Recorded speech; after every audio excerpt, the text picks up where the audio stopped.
Bab 1151. Apa faktor paling penting untuk hidup di alam semesta? Semua orang terpilih itu memiliki keterampilan dan kemampuan uniknya masing-masing. Masing-masing dari mereka memiliki potensi tak terbatas, bahkan dapat dikatakan bahwa mereka memiliki potensi untuk menjadi dewa. Oleh karena itu, untuk pertempuran semacam ini, imbalan materi biasa saja tidak lagi cukup. Hal terpenting dari Astral Genius Battle adalah mereka yang berpartisipasi dalam pertempuran itu sendiri atau hanya menonton pertempuran akan mendapatkan pengalaman dan wawasan berharga yang cukup untuk mendorong beberapa jenius yang terjebak di level yang sama untuk waktu yang lama untuk maju selangkah lebih maju. Selain itu, ini bukan satu-satunya manfaat dari Astral Genius Battle. Fei Fei. Hong Dali memperhatikan para siswa yang berpartisipasi dalam pertempuran berlari kembali dengan gugup ke pesawat ruang angkasa mereka untuk bersiap. Ia merasa aneh dan bertanya, meskipun pertempuran Astral Genius ini tampak sangat menakjubkan, seharusnya tidak membuat semua orang segembira ini, kan? Lihat betapa cepatnya mereka berlari, kaki mereka bahkan menendang-nendang bokong mereka. Sudah kuduga, kata Gu Fei santai, bertarung dengan para jenius lain sudah memberi mereka pengalaman dan wawasan berharga dalam pertempuran. Selain itu, berdasarkan peringkat, mereka bisa mendapatkan 3 jenis hadiah. Pertama, uang, mulai dari 1 juta hingga 10 miliar dolar astral. Kedua, kesempatan untuk memasuki medan perang dimensi dan menemukan banyak barang berharga di sana. Ketiga, ada berbagai macam keuntungan lainnya, seperti kesempatan untuk memasuki aliansi astral dan berlatih di sana. Mendengar kata-kata Gu Fei, Hong Dali benar-benar sedikit terkejut kali ini. Uang tidaklah penting, tetapi 2 hadiah lainnya yaitu memasuki lokasi medan pertempuran dimensi dan memasuki aliansi astral. Di lokasi medan perang, mereka mungkin bisa menemukan beberapa hal berharga dari dimensi lain. Sedangkan untuk aliansi astral, jelas ada tempat yang sangat bergengsi. Seperti yang diharapkan, Gu Fei melanjutkan penjelasannya, tidak perlu menjelaskan lokasi medan perang, tapi tahukah kau seperti apa aliansi astral itu? Pemimpin keluarga Hongmu, Hong Xingyu, masuk aliansi astral terakhir kali karena bakatnya. Setelah dia kembali, keluarga Hong langsung menjadi pemimpin 3 keluarga utama. Kali ini, Hong Dali mengerti mengapa orang-orang itu begitu gugup. Pertempuran Astral Genius sudah seperti ini, jadi bukankah pertempuran lain di belakang akan lebih mengerikan? Namun, Gu Fei mengerutkan bibirnya kali ini dan berkata, sulit untuk mengatakan bagaimana sikap aliansi astral. Setahu saya, mereka belum mengizinkan siapapun masuk dari perang jenius sebelumnya. Siapa yang tahu seperti apa nanti? Ya, aku tidak terlalu peduli apakah bisa masuk aliansi astral atau tidak. Lagi pula, aku hanyalah anak yang hilang.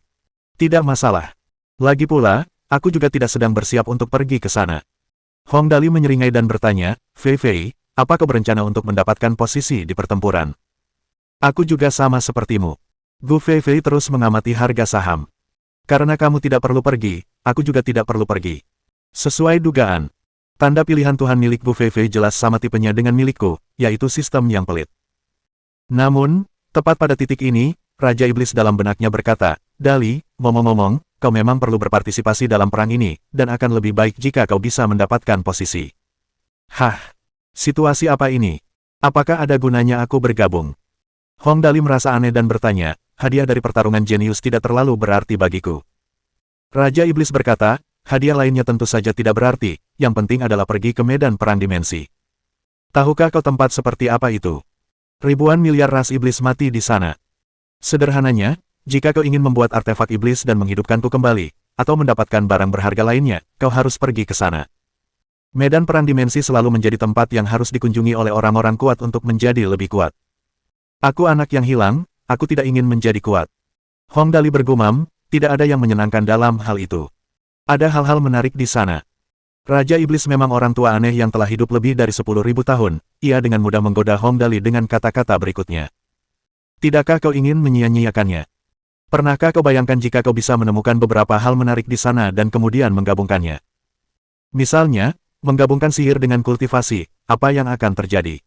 Bagaimana jika kau menambahkan sihir iblis ke dalamnya? Teknologi dari ras robot, menambahkan kemampuan khusus ke dalamnya. Sebuah campuran acak dari segalanya. Hah? Apa yang dikatakan Raja Iblis sepertinya memang masuk akal. Jangan bicara lagi, aku akan melakukannya. Hong Dali langsung berdiri, menarik Gu Fei, dan berlari. Cepat, ayo ikut perang jenius juga. Ayo kita pergi ke medan perang dimensi untuk melihatnya. Sesuatu yang sangat sulit di mata orang lain, tampak sangat mudah dari kata-kata Hong Dali. Sambil berlari, Raja Iblis mengingatkannya. Hati-hati, peserta lain juga tidak sederhana, terutama para jenius sejati dan yang terpilih. Mereka semua sangat kuat, tidak akan mudah mengalahkan mereka. Dia tidak melebih-lebihkan. Total ada 100 alam astral, dan setiap alam astral hanya memiliki 100 peserta, orang macam apa mereka. Mereka pasti bukan orang lemah yang mudah dikalahkan. Kalaupun ada orang lemah di antara mereka, jumlahnya pasti hanya sedikit. Tahukah kamu apa faktor terpenting kehidupan di alam semesta saat ini? Hong Dali bertanya secara acak. Apa yang paling penting? Otak, tanya Raja Iblis. Salah.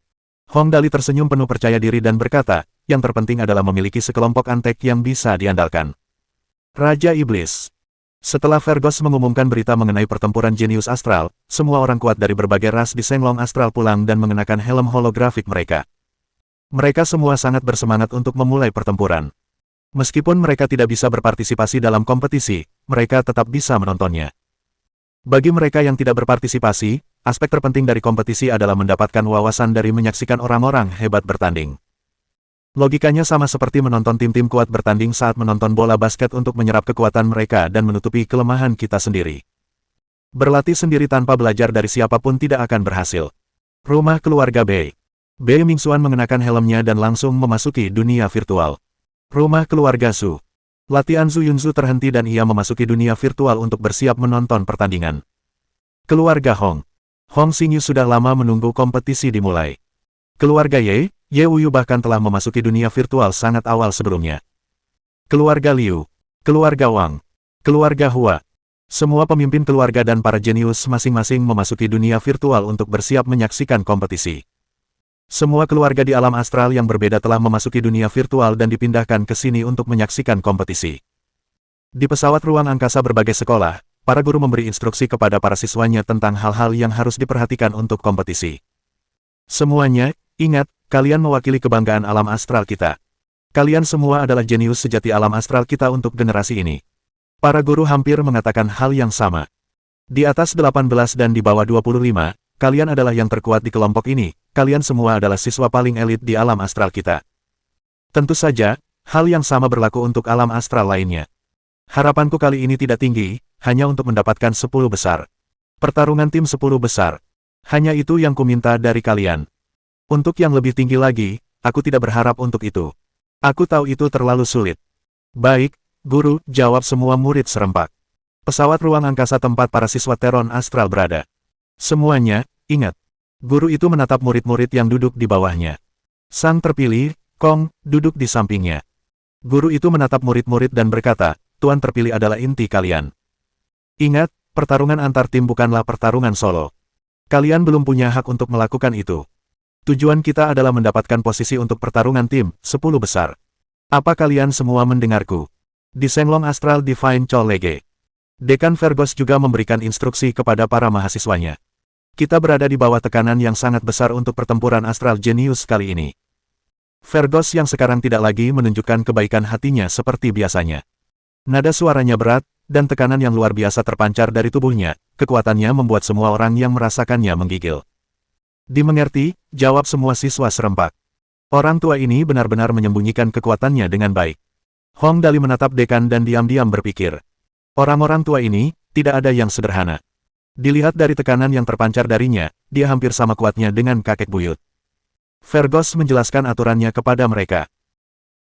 Sesuai keadaan normal, untuk setiap peran jenius, seorang terpilih akan memimpin 100 siswa normal untuk berpartisipasi di setiap alam astral, namun, belum ada terpilih untuk alam astral kita, oleh karena itu, kita hanya akan mengirimkan 100 siswa normal. Untuk 100 siswa ini, kita akan mengirimkan 10 orang terkuat dari sekolah kita untuk berpartisipasi. Masing-masing dari 10 siswa teratas ini dapat memilih 9 teman untuk bergabung dengan mereka. Jadi, sekarang, kalian dapat mempertimbangkan apakah kalian ingin berpartisipasi atau tidak. Ingat, jangan memaksakan diri. Lagi pula, lawan kita terlalu kuat, tidak ada gunanya memaksakan diri untuk berpartisipasi hanya untuk kalah di babak pertama. Sebenarnya, untuk kompetisi semacam ini, pesertanya seharusnya sudah ditentukan sejak lama. Namun, karena Hong Dali muncul tahun ini, Vergos belum menyelesaikan masalah ini sampai sekarang. Lagi pula, ia masih ragu apakah Hong Dali adalah sang terpilih atau bukan. Lagi pula, Hong Dali cukup kuat untuk mengalahkan semua orang di sekolah mereka kecuali Gu Feifei, tetapi ia belum bisa memastikan apakah Hong Dali akan berpartisipasi. Akhirnya, Vergos membuat pengecualian untuk Hong Dali. Seperti yang diduga, setelah mendengar kata-kata Vergos, semua siswa saling berpandangan. Lagi pula, ini mewakili dunia astral mereka, jadi percuma saja berpartisipasi jika mereka tidak cukup kuat. Oleh karena itu, pada akhirnya, 10 siswa terbaik dari sekolahlah yang akan berpartisipasi, dan masing-masing akan memilih 9 teman untuk menemani mereka. Tidak perlu menyebutkan yang lain karena Hong Dali tidak mengenal satu pun dari mereka. Sedangkan untuk dirinya sendiri, dia memilih kelompok antek-anteknya yang besar, dia bahkan menghabiskan 9 slot milik Gu Feifei. Pada akhirnya, di pihak Hong Dali dan Gu Feifei, orang-orang yang akan menemani mereka adalah 9 antek, Levis ditambah 2 pembunuh lainnya, dan 5 calon istrinya. Sedangkan Kyutike, sebenarnya dia juga ingin berpartisipasi, tapi masalahnya dia berasal dari ras naga. Meskipun dia hanya dianggap remaja di antara rasnya, usianya sebenarnya sudah lebih dari 290 tahun, jadi dia tidak bisa berpartisipasi.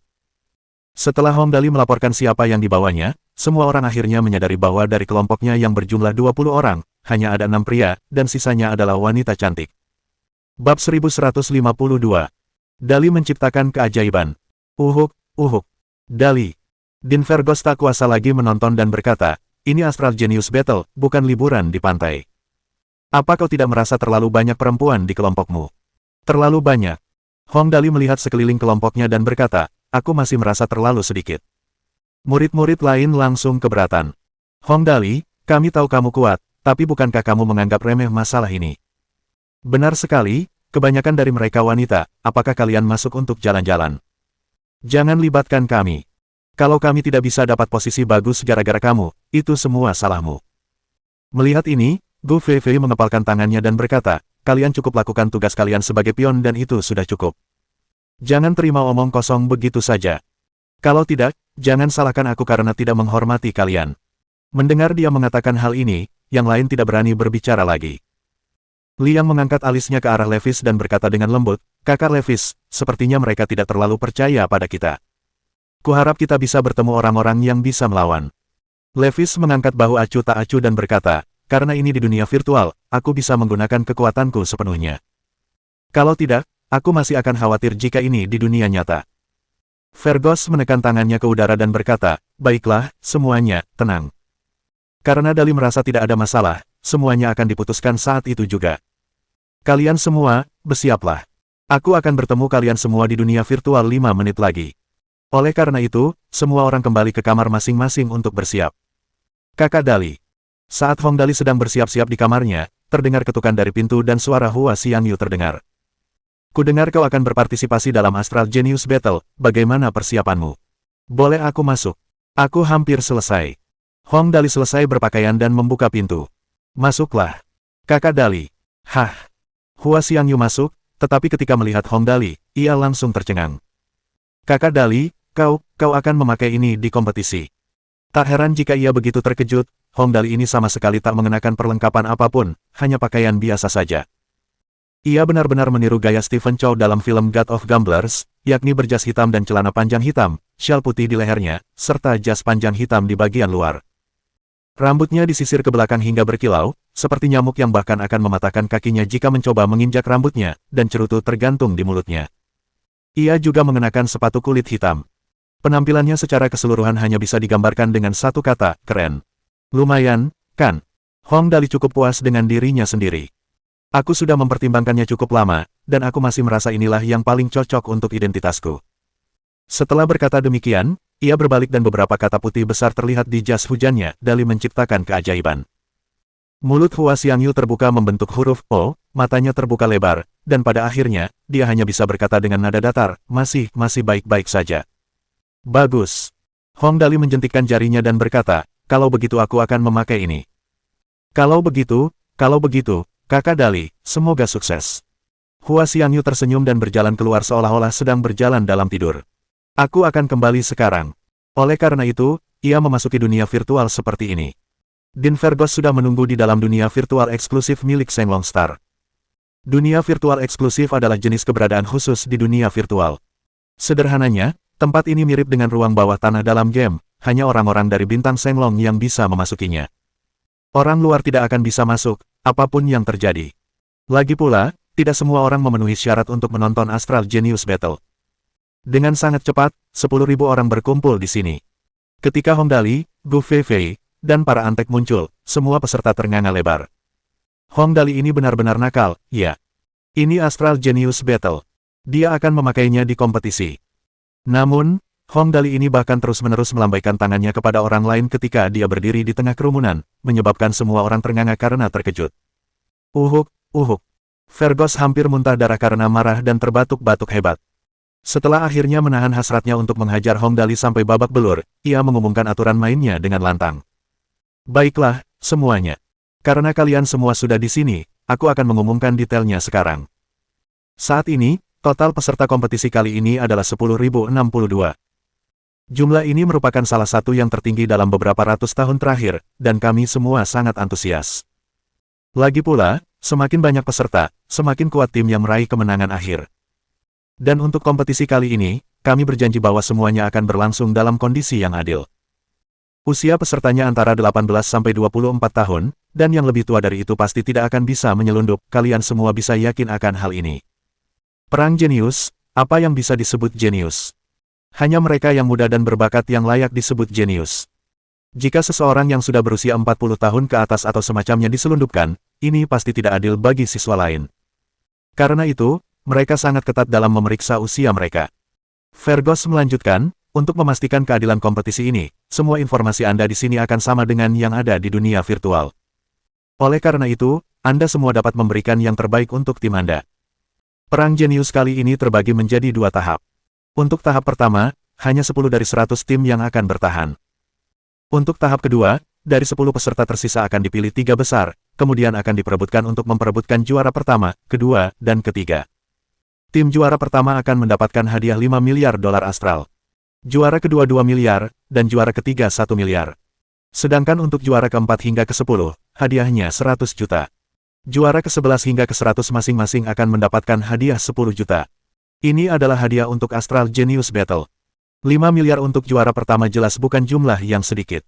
Jumlah itu cukup untuk membuat orang-orang tergila-gila. 5 miliar. Uangnya banyak sekali. Bahkan jika dibagi dalam satu tim, semua orang akan bisa mendapatkan puluhan juta. Benar. 5 miliar, dan ini baru hadiah uangnya. Soal pengalaman yang bisa kita dapatkan melalui pertempuran, itu jauh lebih berharga. Ya, semuanya sangat bersemangat. Tentu saja, Hong Dali adalah pengecualian. Seperti dugaanku, melihat betapa bahagianya mereka, Hong Dali dengan tegas menyiramkan air dingin ke mereka. Uangnya cuma sedikit. Semua orang hancur secara mental. Ya, mereka tidak bisa dibandingkan dengan Hong Dali dalam hal kekuatan ekonomi. Kalau tidak, mereka pasti akan hancur. Fergus menekan udara dengan tangannya. Setelah semua orang terdiam, ia melanjutkan, kalian semua hanya punya satu kehidupan. Berakhir jika kalian mati. Setiap kali kalian membunuh satu peserta normal, kalian akan mendapatkan satu bagian. Yang terpilih bernilai 100 poin.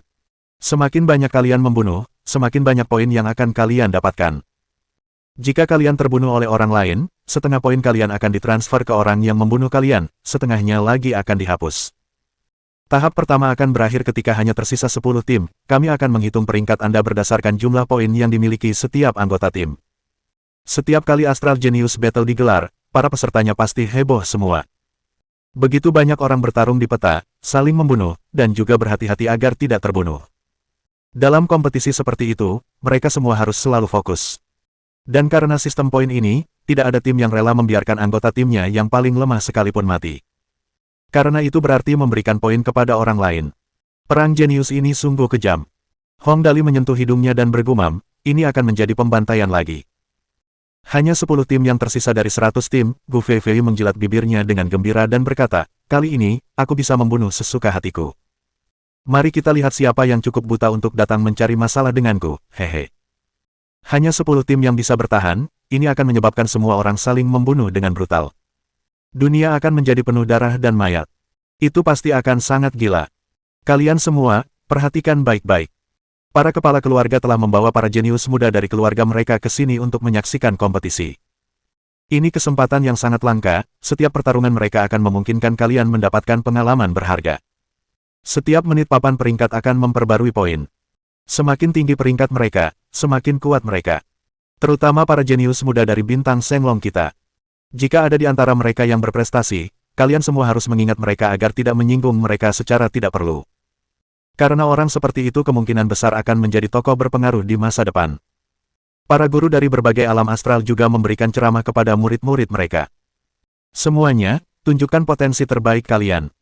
Karena kalian semua adalah calon elit alam astral kita, kalian semua adalah jenius sejati, pilar masa depan yang akan membantu alam astral kita menjadi lebih kuat di masa depan. Saya harap kalian semua bisa melakukan yang terbaik dan kembali dengan hasil yang baik. Semua siswa sangat bersemangat. Para guru melambaikan tangan dan berkata, ayo. Semoga kalian semua bisa mendapatkan manfaat dari kompetisi ini. Untuk kemuliaan alam astral kita. Semua siswa meneriakkannya dengan keras dan kemudian menghilang. Tahap pertama pertempuran astral jenius telah dimulai. Dunia virtual, di dalam adegan yang baru saja dibuat. Ini adalah sebuah kota, tidak terlalu besar, hanya sekitar 10 km persegi lebih. Ada gunung, sungai, pepohonan, bunga, dan sebagainya. Semuanya tampak hampir sama seperti kota dari bumi. Saat diteleportasi, Hong Dali merasakan matanya kabur, dan setelah kilatan cahaya putih, dia akhirnya bisa melihat dengan jelas sekelilingnya. Tempat dia berada sekarang adalah di dalam sebuah rumah yang luas. Ruang tamu biasa, ada sofa, televisi, kamar tidur, dan toilet. Dari jendela, ia melihat bahwa ini adalah kawasan villa kecil. Ada sekitar 8 atau 9 villa lain di dekatnya, dengan desain yang mirip. Lingkungannya cukup menarik. Kita akan bertarung di sini. Hong Dali melihat sekeliling, lalu mengalihkan pandangannya ke televisi. Apakah televisi ini bisa digunakan? Tepat saat ia sedang memikirkan hal ini, suara Tang Muxin terdengar dari lantai bawah. Dali, di mana kamu? Cepat, kemari dan kumpulkan. Bab 1153. Ayo buka konser. Sepertinya anggota tim yang sama akan diteleportasi berdekatan satu sama lain, ini akan memudahkan semua orang untuk berkumpul dan mendiskusikan strategi mereka. Saat turun ke bawah, Hong Dali melihat perangkat proyeksi kecil yang muncul di pergelangan tangannya setelah ia diteleportasi ke sini. Perangkat ini berfungsi untuk mentabulasi dan memperbarui statistik kompetisi. Dia menyalakan perangkat itu dan deretan kata muncul. Tim Astral Shenglong. Peserta. Hong Dali. Poin, 0. Posisi tim saat ini. Tidak ada. Posisi pribadi saat ini. Tidak ada. Penjelasan tambahan. Luas kota, 16 km persegi. Peserta tidak diperbolehkan meninggalkan kota ini. Jika tidak, kota akan dianggap mati. Semua material dan barang di kota telah diperkuat secara khusus. Sistem poin. 1 poin untuk membunuh kontestan biasa, 100 poin untuk membunuh yang terpilih.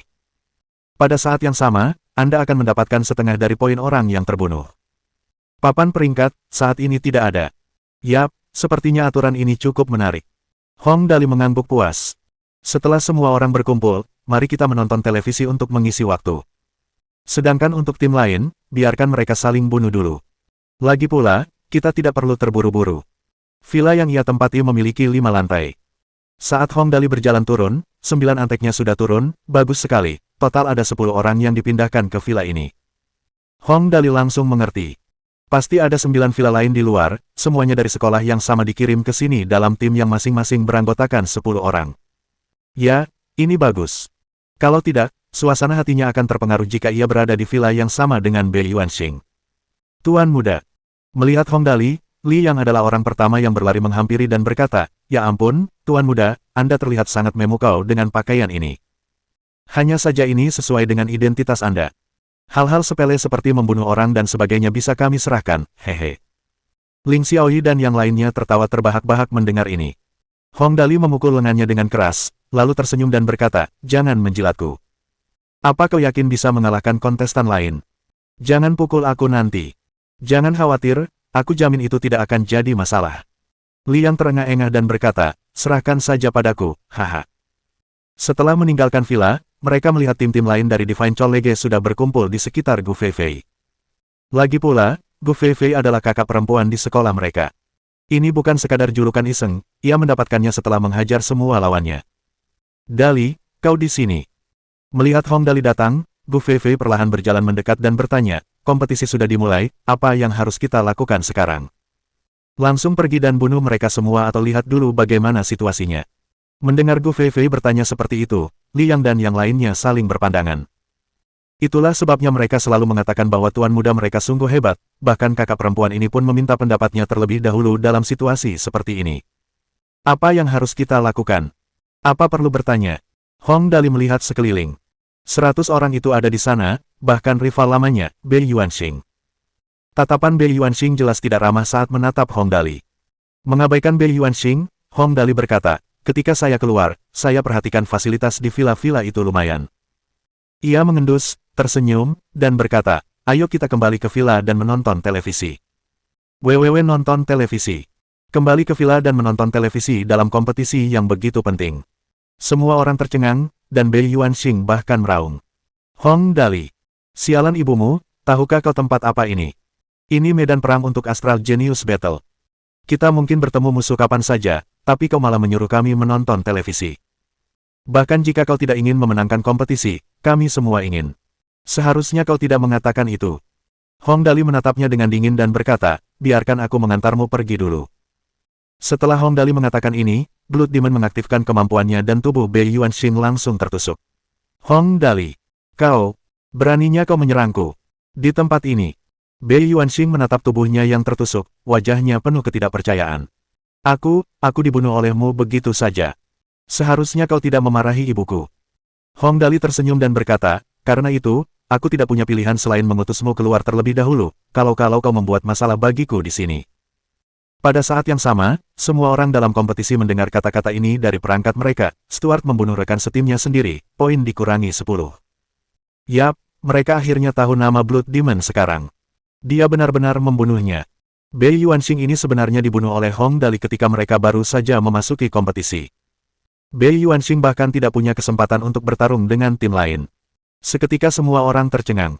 Mereka tak pernah menyangka Hong Dali, yang menganggap dirinya anak hilang dan tak dianggap, orang-orang yang menyebutnya sampah atau semacamnya, akan benar-benar membunuh seseorang hanya karena orang itu memarahi ibunya. Meskipun ia tidak membunuh secara langsung, hasilnya kurang lebih sama. Oke, gangguannya akhirnya hilang. Hong Dali menyeringai, sama sekali tidak khawatir poin timnya dikurangi 10. Semuanya, kembali dan tonton televisi sekarang. Tentu saja, tidak masalah jika kalian ingin bertindak bebas dan menguji kemampuan kalian, itu tidak masalah bagiku. Ya, jika kalian dikejar, kalian bisa memilih untuk kembali ke sini juga untuk berlindung. Setelah berkata demikian, Hong Dali menatap Gu Feifei dan berkata, Feifei, kamu mau nonton TV? Kalau tidak, kita bisa cari mainan lain juga. Tentu, aku tidak keberatan. Gu Feifei berpikir sejenak dan bertanya, tapi menonton televisi agak membosankan. Ini tidak cocok dengan gayamu, kan? Benar juga, itu tidak membantuku untuk berfoya-foya. Hong Dali buru-buru melihat sekeliling dan melihat danau buatan tak jauh dari sana. Ia langsung bersemangat dan menjentikkan jarinya. Ayo kita cari sound system stereo dan pergi ke danau untuk berkaraoke. Bernyanyi dan membunuh orang sekaligus, sepertinya cukup menarik juga. Ide bagus. Bernyanyi di medan perang para jenius, hanya dia yang bisa memikirkan hal seperti ini. Untuk sesaat, semua orang benar-benar terkesan dengan Hong Dali, dari apa otak orang ini terbentuk.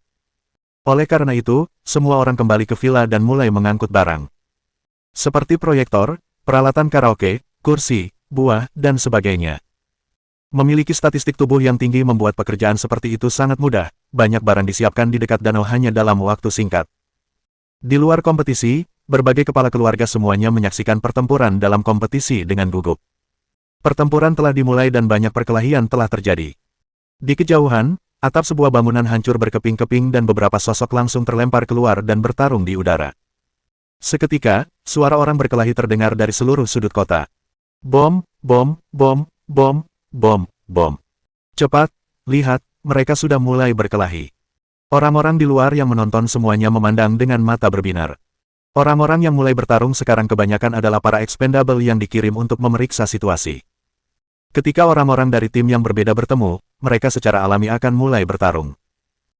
Meskipun kekuatan mereka tidak terlalu tinggi, kebanyakan dari mereka hanya berada di level sektor bintang orde pertama atau kedua, mereka sudah sangat mampu mencapai tahap ini di usia yang begitu muda. Bagaimanapun juga, perbedaan sebenarnya antara para expendable ini dan para elit adalah karena perbedaan statistik akibat perbedaan level.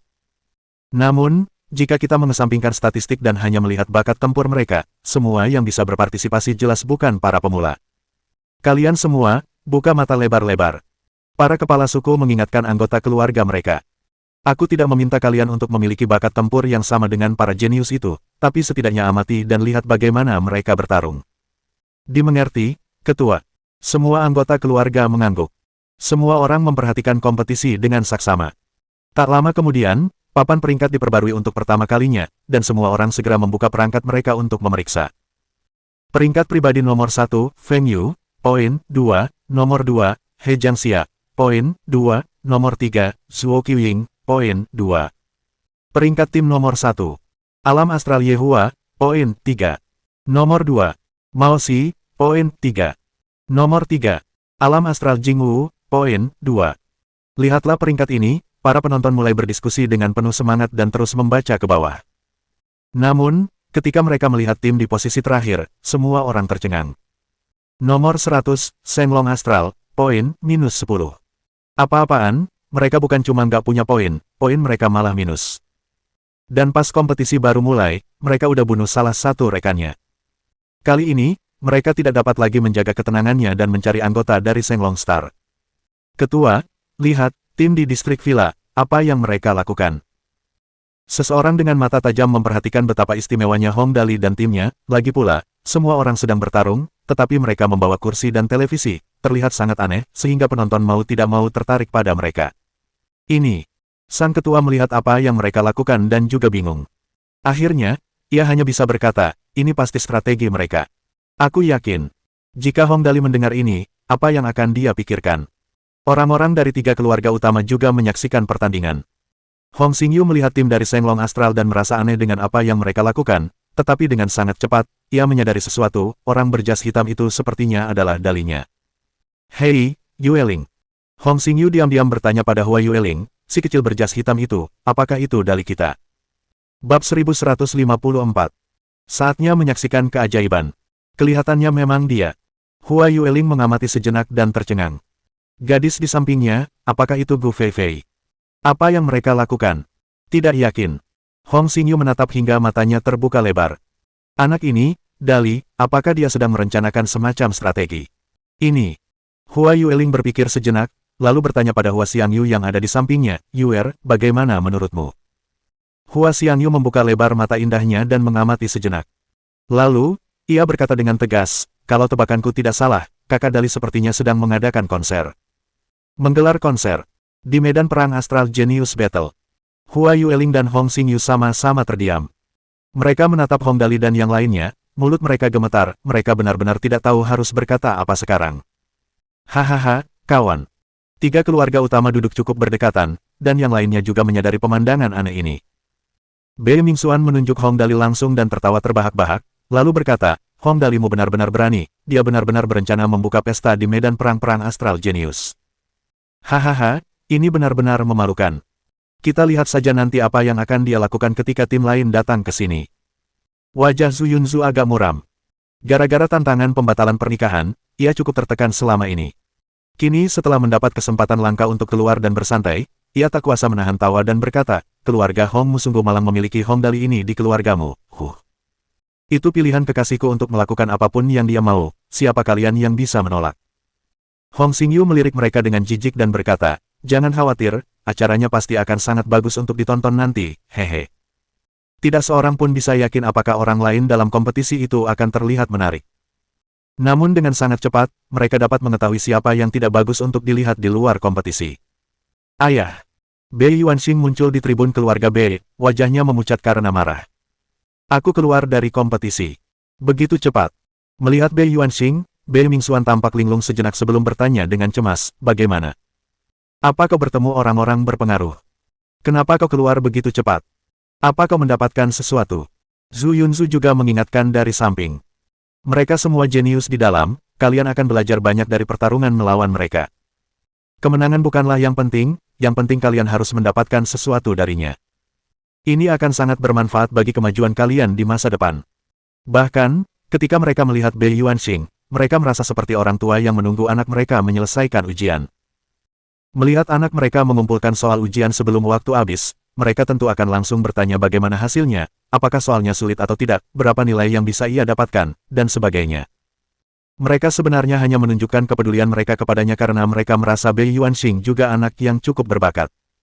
Meskipun ia hanya berada di level sektor bintang orde kedua, ia memiliki cukup banyak perlengkapan kelas atas.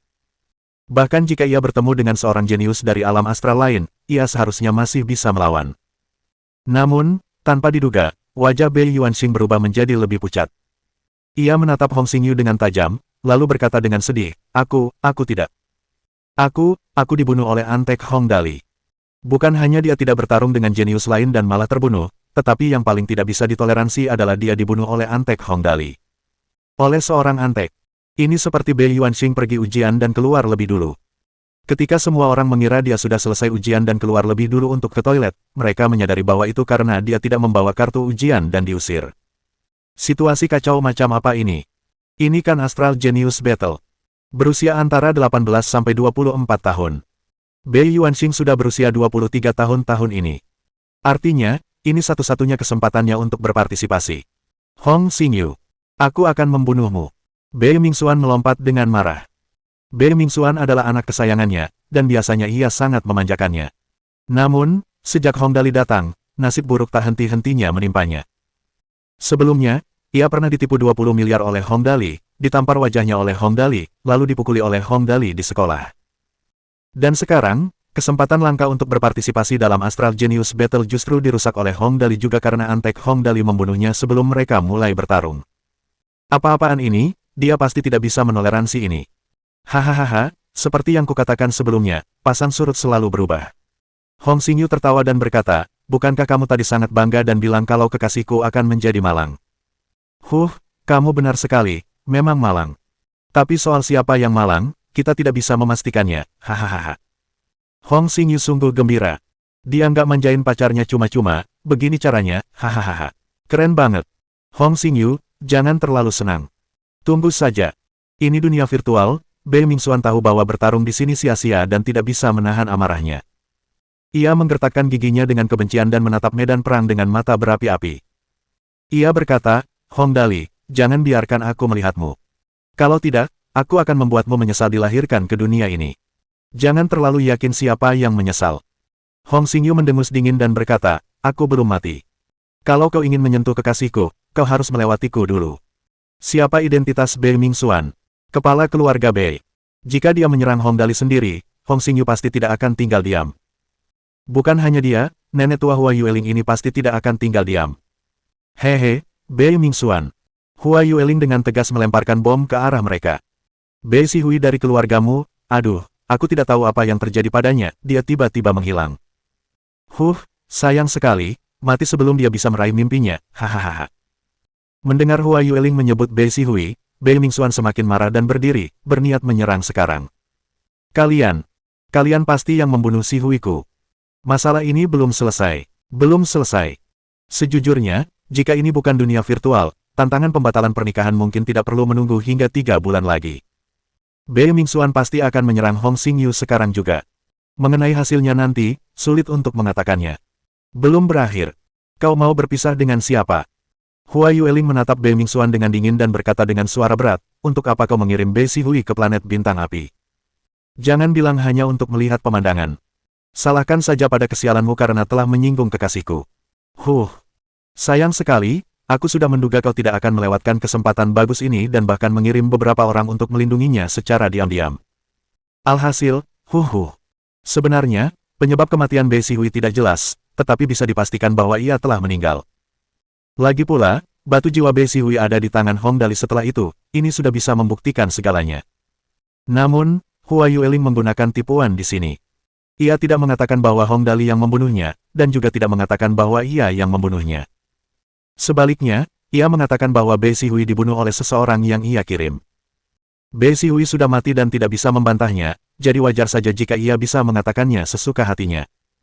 Hasilnya, ada 2 manfaat jika mengatakannya dengan cara ini. Pertama, menyingkirkan Hongdali dari masalah ini, dan kedua, memberitahu Bei Mingxuan bahwa urusan generasi muda harus diselesaikan di antara mereka sendiri. Jika dia berani ikut campur, maka dia tidak bisa menyalahkannya karena telah membunuh generasi muda keluarganya juga. Seperti yang diduga, saat mendengar Hua Yueling mengatakan ini, Bei Mingxuan langsung kehilangan kata-kata. Dia tak bisa berkata apa-apa. Para kepala suku dari 3 keluarga utama jelas tak bisa langsung menyerang generasi muda dari keluarga lain.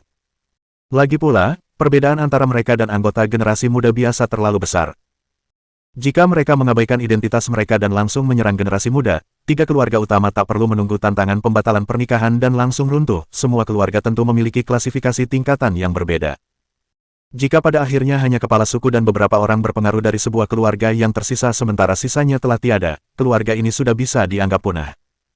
Oleh karena itu, meskipun para pemimpin memiliki banyak kekuasaan dan wewenang, terkadang mereka juga tidak berdaya, misalnya, Bei Mingxuan. Meskipun ia sangat ingin mencekik Hong Dali sampai mati, ia tidak bisa melakukannya. Ia bisa saja mengatur generasi muda untuk menyerang atau bahkan membunuh Hong Dali, tetapi ia sendiri jelas tidak bisa melakukannya. Jika tidak, konsekuensinya akan sangat parah. Oleh karena itu, meskipun Bei Mingxuan sekarang tahu bahwa Bei Sihui dibunuh oleh keluarga Hong, ia hanya bisa menoleransi. Ia selangkah di belakang mereka, jadi memang tidak banyak yang bisa dikatakan sekarang. Anggap saja ini kemenanganmu kali ini. Bei Yuanxing hampir mematahkan giginya karena terlalu keras menggertakkan giginya, dan hanya bisa memilih untuk duduk kembali dan tidak lagi menatap keluarga Hong. Ia menarik Bei Yuanxing ke sisinya dan berkata, Yuanxing, meskipun kamu tidak bisa berpartisipasi secara langsung lagi, kamu masih bisa mendapatkan manfaat dari menonton kompetisi. Sedangkan untuk orang-orang tak tahu malu itu, abaikan saja mereka. Dengan tidak tahu malu, tentu saja yang ia maksud adalah Hong Xingyu dan Hua Yueling. Hehe, kamu cuma bisa dapat sedikit keuntungan dari mulutmu sekarang. Hong Xingyu berseri-seri gembira dan menatap medan perang. Aku akan terus melihat apa yang sedang direncanakan kekasihku sekarang. Aku benar-benar tidak bisa membuang-buang waktuku mencoba bicara rasional dengan orang-orang yang tidak tahu malu. Mendengar ini, Hua Xiangyu langsung menutup mulutnya dan tertawa. Lalu, ia menatap Hong Dali dan yang lainnya yang masih sibuk dengan urusan mereka, semakin penasaran dengan apa yang sedang mereka lakukan. Apa sebenarnya yang direncanakan oleh kakaknya yang ajaib, Dali? Di medan pertempuran Astral Genius, distrik villa tempat Hong Dali dan yang lainnya berada. Yap, seharusnya begini saja. Hong Dali memandang sekeliling dengan puas, lalu mengangguk dan berkata, beginilah jalannya. Biarkan mereka saling membunuh sesuka hati, jangan ganggu mereka. Baiklah, selanjutnya, saatnya menyaksikan keajaiban. Kini, di tepi danau, sebuah panggung sepanjang lebih dari 100 meter telah didirikan. Di sekelilingnya terdapat layar proyeksi holografik dan sistem stereo simulasi lengkap, ditambah puluhan sofa dan meja teh. Meja-meja itu dipenuhi buah-buahan dan minuman. Hong Dali tertawa dan berkata, kalau begitu, konser Nona Linian Wei yang cantik dalam Astral Genius Battle akan dimulai sekarang. Semua orang yang duduk memberikan tepuk tangan meriah. Ini mungkin satu-satunya waktu konser diadakan di Astral Genius Battle. Bab 1155. Pembunuh, memang. Hehe. Dali, kau hebat. Tang Muxin terkekeh sambil mencium Hong Dali. Konser Suster Nian Wei sungguh luar biasa. Bahkan lebih luar biasa daripada yang di bumi. Ini terlalu besar skalanya. Tuan muda, terima kasih. Lin Yanwei juga mencium Hong Dali dengan lembut. Saya tidak pernah menyangka bisa mengadakan konser di acara sepenting ini. Saya sangat senang. Terima kasih. Konser di Astral Genius Battle. Sungguh sebuah keistimewaan. Bahkan penonton yang menyaksikan pertempuran itu pun tercengang. Ya Tuhan, Hong Dali berencana menggelar konser di sini. Fergus hampir tersedak air liurnya sendiri. Ya Tuhan, sudah berakhir. Kita akan mempermalukan diri sendiri kali ini. Bukan cuma mereka. Tim-tim lain yang lebih dekat juga keluh. Ada apa dengan tim itu? Apa yang mereka lakukan? Berpesta. Berpesta di sini. Yang lebih cerdik mengamati situasi dengan saksama, lalu menyimpulkan, ini taktik mereka untuk mengalihkan perhatian lawan. Pasti jebakan. Semuanya, jangan sampai tertipu. Maka, dengan perhatian semua orang tertuju pada mereka, Lin Yanwei yang cantik dan lembut perlahan melangkah ke atas panggung. Lampu mulai menyala dan musik pun dimulai. Lin Yanwei menatap tatapan penuh harap orang-orang yang duduk di depannya dan membungkuk dengan anggun. Kemudian, ia berbisik, terima kasih, Tuan Muda, atas kesempatan ini. Selanjutnya, saya akan menyanyikan beberapa lagu untuk semua orang. Saya harap semua orang menyukainya. Tak lama kemudian, musik pengiring dimulai dan Lin Yanwei menyanyikan lagu pertamanya, Menggulung Tirai Manik-Manik. Ukirlah, di antara setiap alis, di atas hati, di antara setiap goresan, penuh dengan renungan, basah, warna tinta mengalir, 1000 karakter klasik, semuanya menguning. Suaranya yang merdu memukau semua orang. Mendengar suara indah Lin Yanwei, semua orang melupakan ketegangan, tempat, waktu, dan fakta bahwa mereka sedang berpartisipasi dalam pertempuran Astral Genius.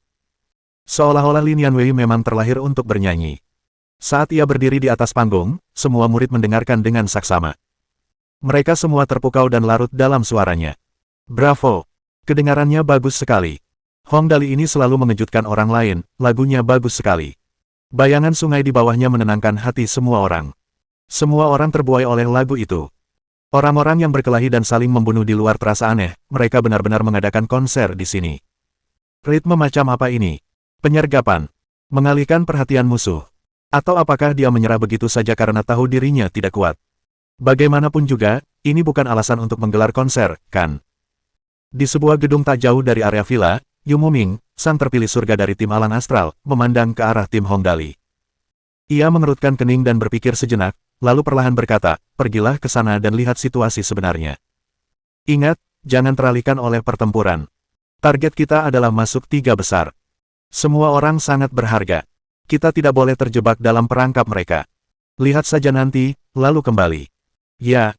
Mendengar instruksi Yu Muming, seorang siswa biasa yang ahli dalam pengawasan siluman segera menghilang. Banyak orang memiliki niat yang sama. Tak lama kemudian, sekitar 16 hingga 17 mata-mata menuju ke tempat Hongdali berada. Semua tim sepakat untuk tidak mengirimkan terlalu banyak orang. Lagi pula, terlepas dari apakah mereka tim elit atau tim umpan meriam, hal itu akan berkontribusi pada perolehan poin mereka, yang akan memengaruhi hasil akhir. Oleh karena itu, mereka mengirimkan orang sesedikit mungkin.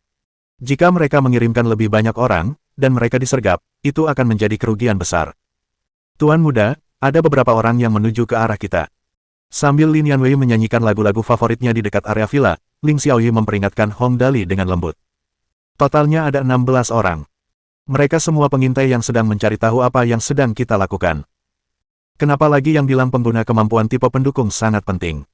Dia bisa melihat langsung apa yang sedang dilakukan lawan mereka. Setiap gerakan dari siapapun terlihat jelas baginya, terutama di medan perang ini di mana tidak ada orang luar, dia bisa memanfaatkan kemampuannya sepenuhnya. Oh, ke sini untuk memata-matai.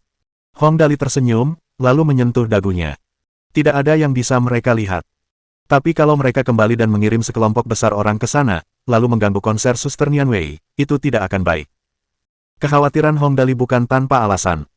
Begitu musuh mengetahui apa yang mereka lakukan dan membawa sekelompok besar orang untuk membunuh mereka, apakah mereka mampu membunuh mereka adalah satu hal, tetapi konser itu pasti tidak akan berlanjut. Itu tidak boleh terjadi. Saudari Nianwei kita jarang memiliki kesempatan sebaik ini. Bagaimana mungkin itu disia-siakan?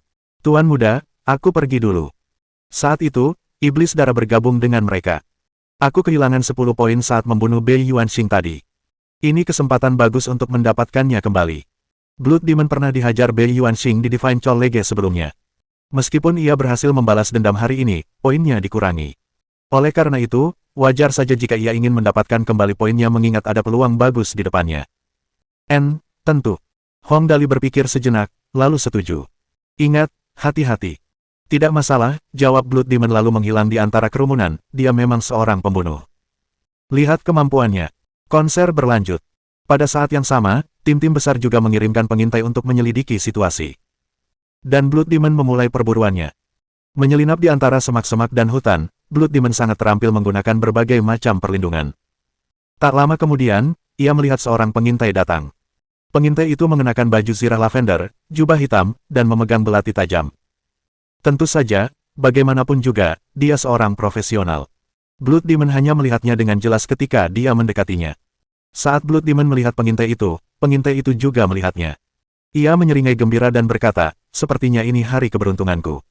Kau akan menjadi orang pertama yang kubunuh.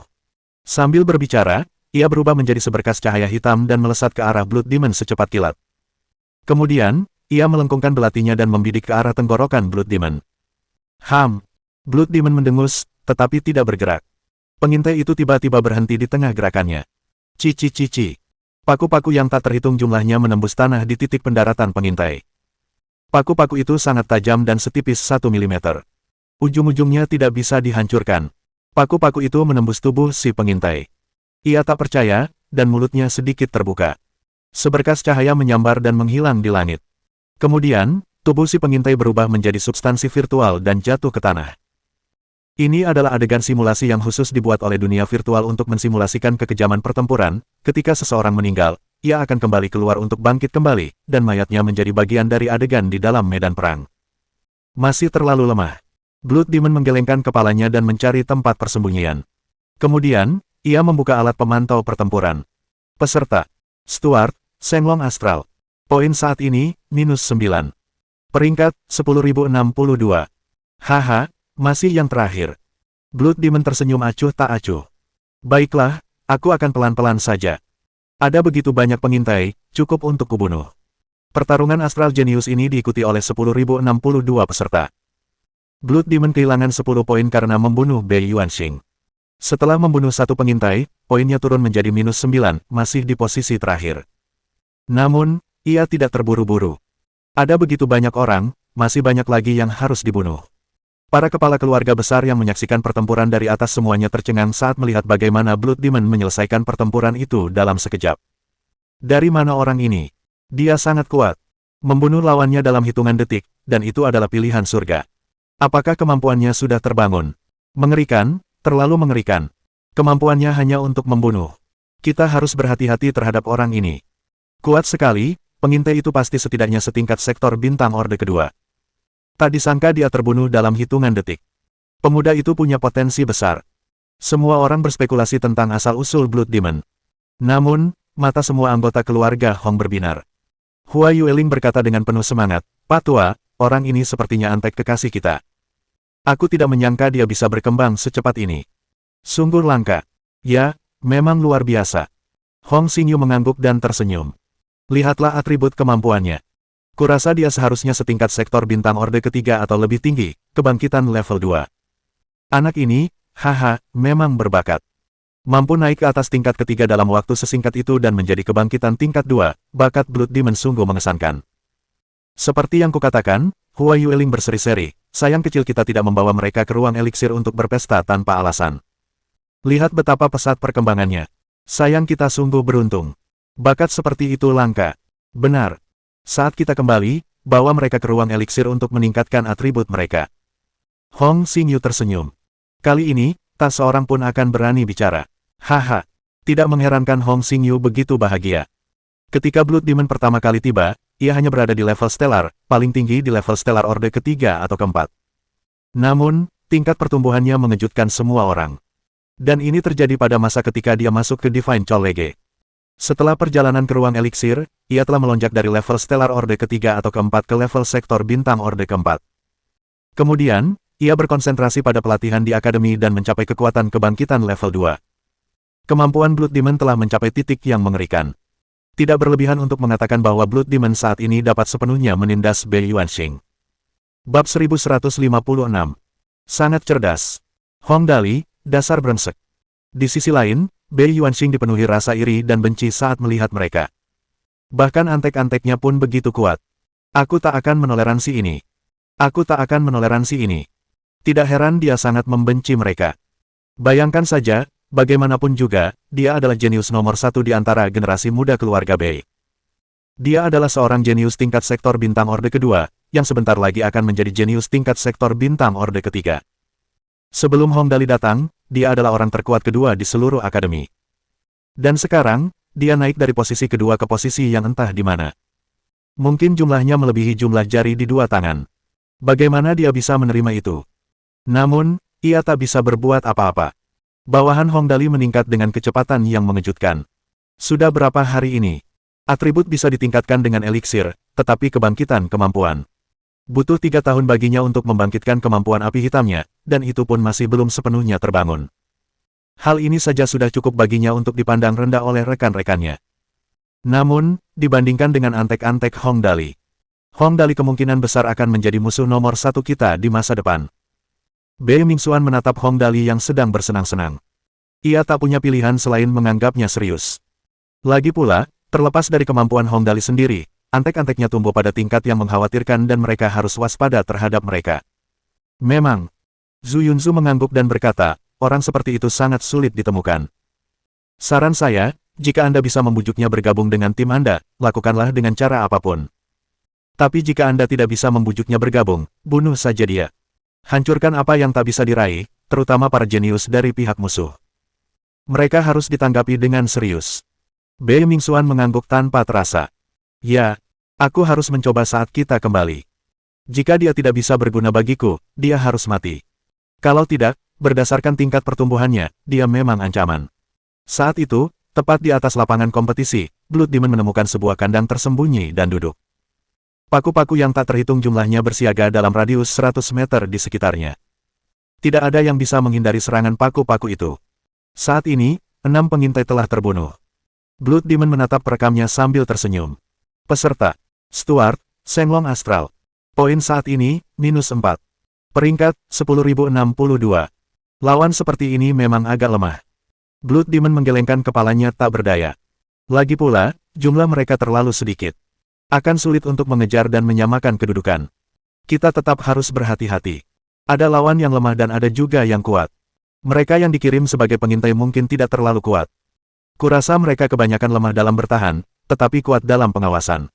Aku penasaran seberapa kuat lawan kelas berat yang sebenarnya. Aku sebenarnya sangat menantikan untuk mengetahuinya. Namun, kemampuanku baru saja terbangun dan aku belum terbiasa menggunakannya. Kalau tidak, jangkauan duri-duriku bisa ditingkatkan hingga setidaknya 500 meter. Itu akan jauh lebih mudah untuk membunuh orang lain. Karena medan gaya kompresi atribut, jangkauan duri Blood Demon di arena saat ini hanya 300 meter. Lebih dari itu, efeknya akan berkurang dan menghabiskan terlalu banyak energi. Jangkauan 100 meter merupakan yang paling bermanfaat karena hampir tidak mengonsumsi energi. Baiklah, aku akan melatih kemampuan ini sedikit lagi. Kurasa tidak akan ada yang datang untuk sementara waktu. Tidak ada waktu yang terbuang. Aku harus mempertahankan kemampuanku seperti pengguna kemampuan Awakenet level 2. Shinho sudah mati. Di gedung pencakar langit 30 lantai, di apartemen di lantai 28. Semua anggota tim dari Weren Astral berkumpul di sini. Pemimpin mereka adalah seorang pemuda berusia sekitar 22 tahun yang mengenakan jubah kain putih lembut. Ia mengenakan kalung kristal biru air di lehernya. Ia tampak menonjol bahkan di tengah kerumunan. Siapapun yang melihat tim ini pasti akan tertarik padanya. Yang terpilih surga, Gao Ge. Yang mulia, di antara para mahasiswa yang datang berikutnya, seorang pemuda yang tampaknya paling baik di antara para mahasiswa bertanya dengan hati-hati, apa yang harus kita lakukan selanjutnya? Terus menyelidiki atau jangan memprovokasi dia untuk sementara waktu. Gao Ge melihat ke arah konser Lin Yanwei di bawah sana dan perlahan menggelengkan kepalanya. Formasi tim lawan sangat aneh. Aku melihat setidaknya selusin tim telah mengirimkan pengintai. Namun, hingga saat ini, belum ada yang kembali. Sambil berbicara, ia mengeluarkan alat perekam, menyalakannya, dan melihat angka-angka di dalamnya. Nah, poinnya sudah -2, yang berarti tim Shenlong Astral telah membunuh 8 orang dalam waktu sesingkat ini. Bukan hal yang mudah untuk membunuh begitu banyak orang sekaligus. Lawan mereka dihabisi secara diam-diam. Mereka pasti cukup hebat untuk bisa melakukan hal seperti itu. Sebagai orang pilihan langit, Gao Ge berada di level sektor bintang orde kelima. Ia hanya selangkah lagi dari level tertinggi yang bisa dicapai. Jika ia bilang lawannya sulit dihadapi, pastilah begitu. Benar saja, setelah mendengar apa yang dikatakannya, semua orang gemetar, bagaimanapun juga, tidak ada seorang pun yang ingin mati, jadi mereka semua diam satu persatu. Oke, kita istirahat dulu. Awasi area sekitar. Gao Ge kembali menatap konser, lalu berbisik pelan, kalau ketemu musuh, menanglah sebisa mungkin. Kalau tidak, berusahalah sekuat tenaga untuk tetap hidup. Poin memang penting, tapi peringkat akhir ditentukan oleh tingkat kelangsungan hidup tim. Berapapun poin yang kita dapatkan, kalau tim hancur total, semuanya akan sia-sia. Oke, kami mengerti. Semua orang mengangguk. Di sisi lain, tim Teron Astral. Hong Dali benar-benar berani. Kong duduk di dekat jendela. Terhibur, ia melihat ke bawah, ke arah konser meriah yang sedang berlangsung di bawah dan berkata, mereka membuat konsernya begitu meriah, sampai-sampai aku jadi ingin turun untuk menontonnya, hehe. Yang terpilih surga. Setelah mendengar apa yang dikatakan Kong, para siswa langsung penasaran dan bertanya, yang terpilih surga belum muncul di Shenlong Astral, tapi mereka mengadakan konser seperti ini. Jika mereka dikepung oleh yang lain, akibatnya akan mengerikan.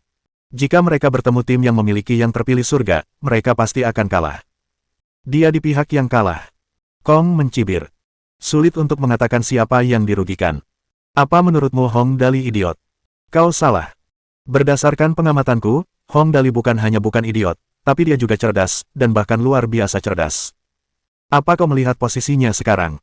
Semua orang menggelengkan kepala, posisi. Bukankah itu hanya villa? Posisi apa yang ada di sana? Kau masih tidak bisa melihatnya. Kau benar-benar bodoh. Kong mencibir. Dengan IQ-mu, kau ingin melawan Hong Dali. Apa kau tidak sadar posisinya dikelilingi air di 3 sisi, hanya menyisakan 1 jalan masuk? Ini strategi perang yang menempatkannya di posisi yang dikelilingi air dan hanya menyisakan 1 jalan masuk. Tidak ada cara bagi tim lain untuk mengepung mereka dari segala arah, dan jika mereka menyerang dari depan, hehe, antek-antek Hong Dali bukanlah orang lemah. Lagi pula, ada Gu Feifei yang misterius dan kuat. Pertempuran yang dikelilingi air dan hanya menyisakan satu jalan masuk. Siapa sangka ide Hong Dali yang tampaknya gila untuk menggelar konser ternyata merupakan strategi perang yang menempatkannya dalam posisi dikelilingi air dan hanya menyisakan satu jalan masuk. Karena kau sudah mengatakannya, rasanya masuk akal. Penonton tiba-tiba tersadar. Seseorang melihat ke arah konser di bawah mereka lagi, memikirkannya, dan berkata, jadi, apa yang akan terjadi jika seseorang menyerang dari air? Serangan dari langit. Bukankah lokasi geografis mereka? Hahaha, sudah kubilang, kau tak akan bisa. Kong tersenyum dan menatap kagum sambil menunduk. Serangan diam-diam dari air jelas merupakan tindakan mematikan. Aku tahu ada anggota tim mereka yang memiliki kemampuan air yang terbangun. Mencoba menjangkau mereka melalui air sama saja dengan bunuh diri. Tunggu dan lihat saja. Pasti akan ada pertunjukan yang bagus hari ini. Aku yakin beberapa tim tak akan bisa menahan diri untuk melakukan hal itu. Kong punya gambaran yang cukup bagus tentang seberapa kuat antek-antek Hong Dali, tapi jelas tim lain tidak punya pengetahuan seperti itu. Di sebuah gedung yang tidak jauh dari sana. Sue Zhen sudah mati, kita kehilangan 1 poin. Ini adalah tim dari Dehai Astral. Saat itu, pemimpin tim ini menatap konser di bawah dan menggertakkan giginya. Meskipun sudah berusaha sekuat tenaga, kita tetap kehilangan 1 orang. Senior Chang Hong, apa yang harus kita lakukan sekarang? Tanya siswa lain, apakah kita menunggu di sini, atau... Tunggu. Jelas tidak sesederhana itu. Senior Chang Hong menggosok dagunya dan memikirkannya. Lalu, ia terkekeh dan berkata, lihat danau di bawah. Semua orang bisa berenang, kan? Posisi kita kebetulan tersembunyi di tepi danau. Kita bisa menyelam dan melancarkan serangan kejutan begitu mencapai target. Ingat, jangan sampai terlena dalam panasnya pertempuran. Begitu kita unggul, mundurlah. Meluncurkan serangan dari dalam danau itu ide yang bagus.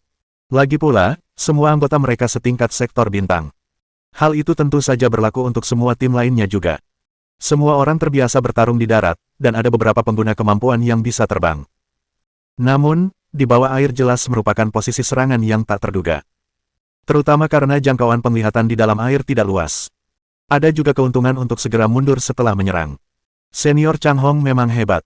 Ini strategi yang luar biasa.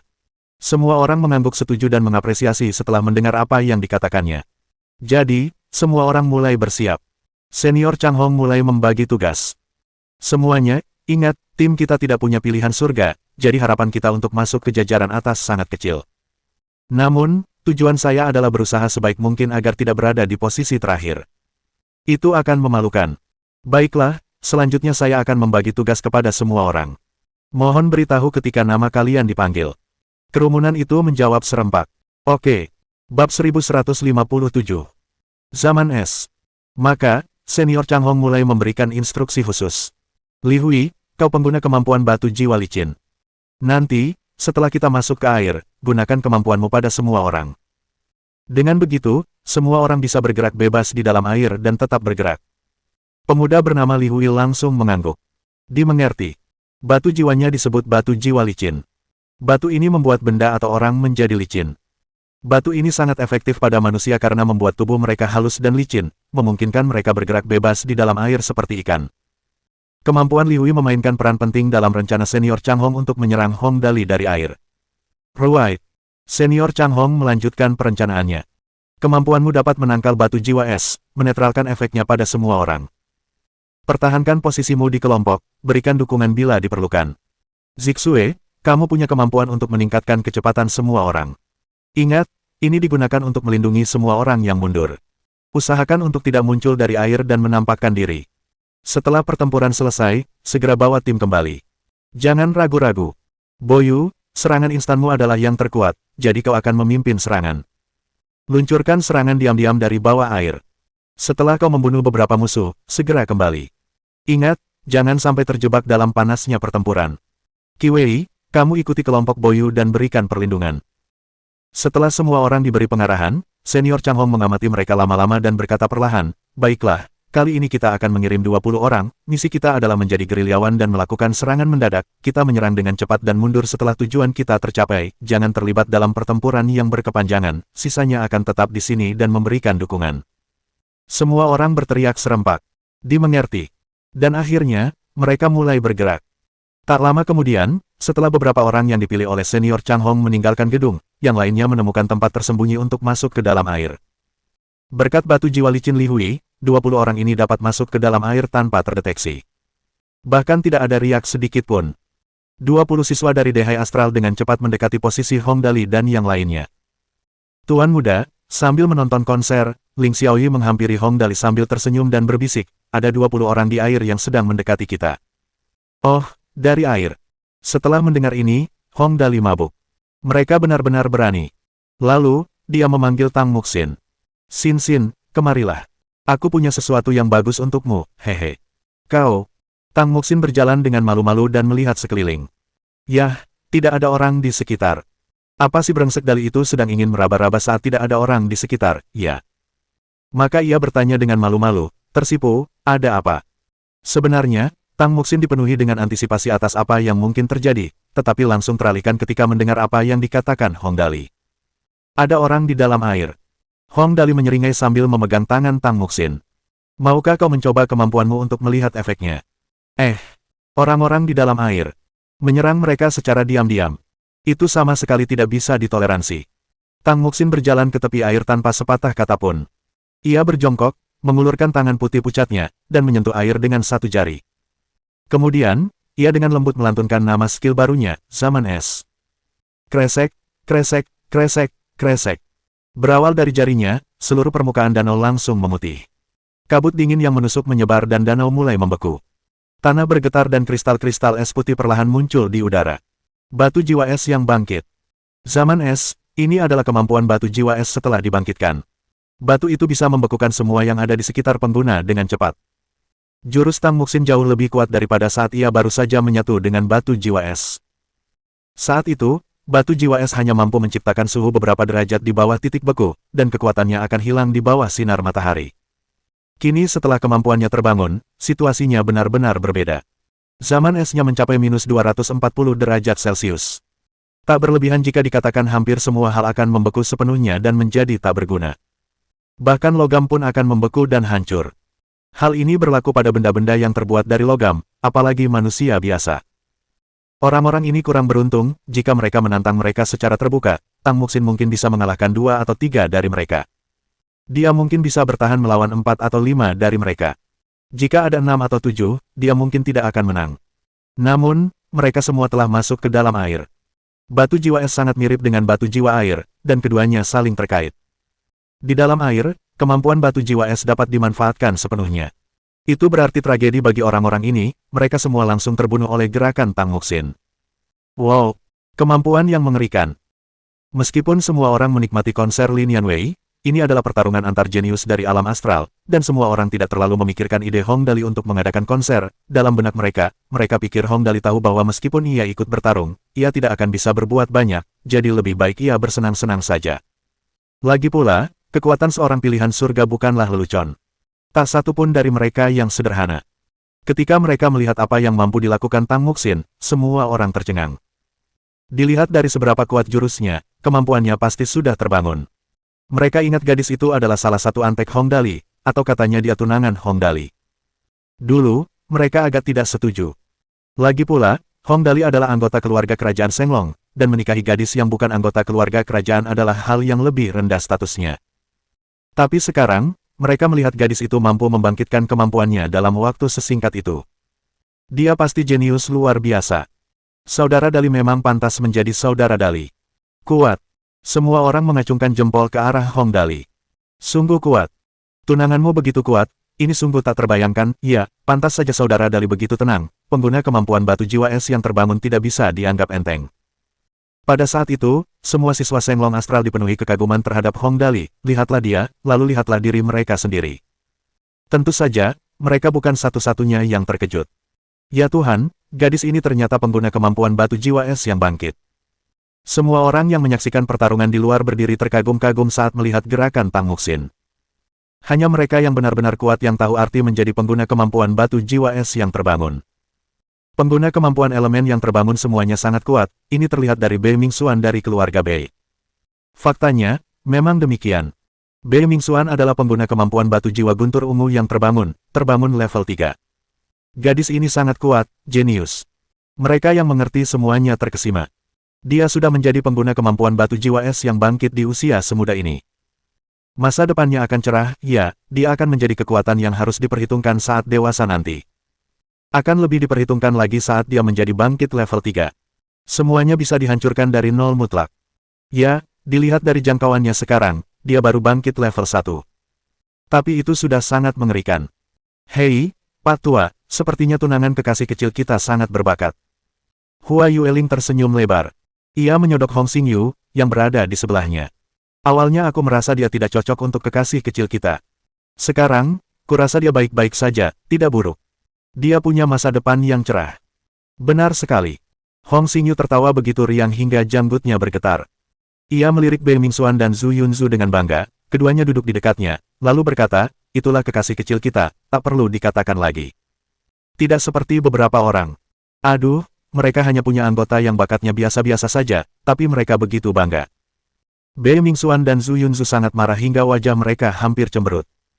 Namun, mereka tidak bisa berbuat apa-apa untuk membantah. Lagi pula, kemampuan Tang Muxin sudah terlihat jelas di depan semua orang. Tidak ada cendekiawan yang menganggap dia yang terbaik, dan tidak ada petinju yang menganggapnya nomor 2.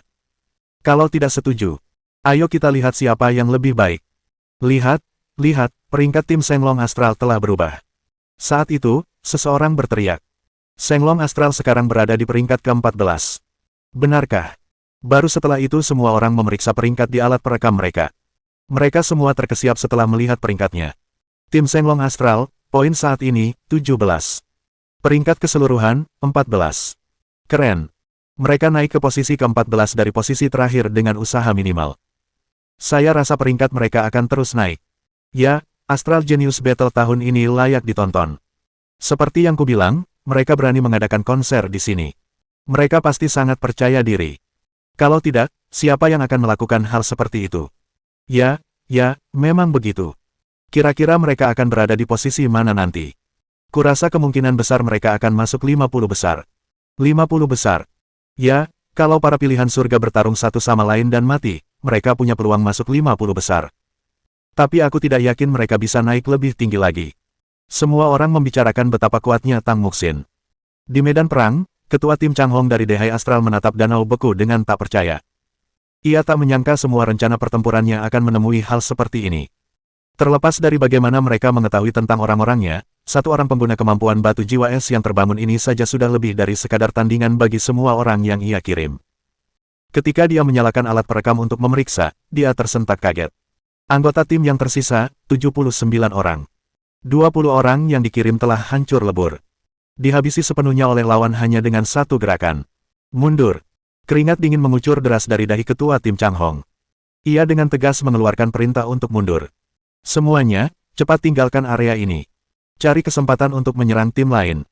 Kita kehilangan 20 orang kali ini dan tak lagi unggul dalam hal jumlah.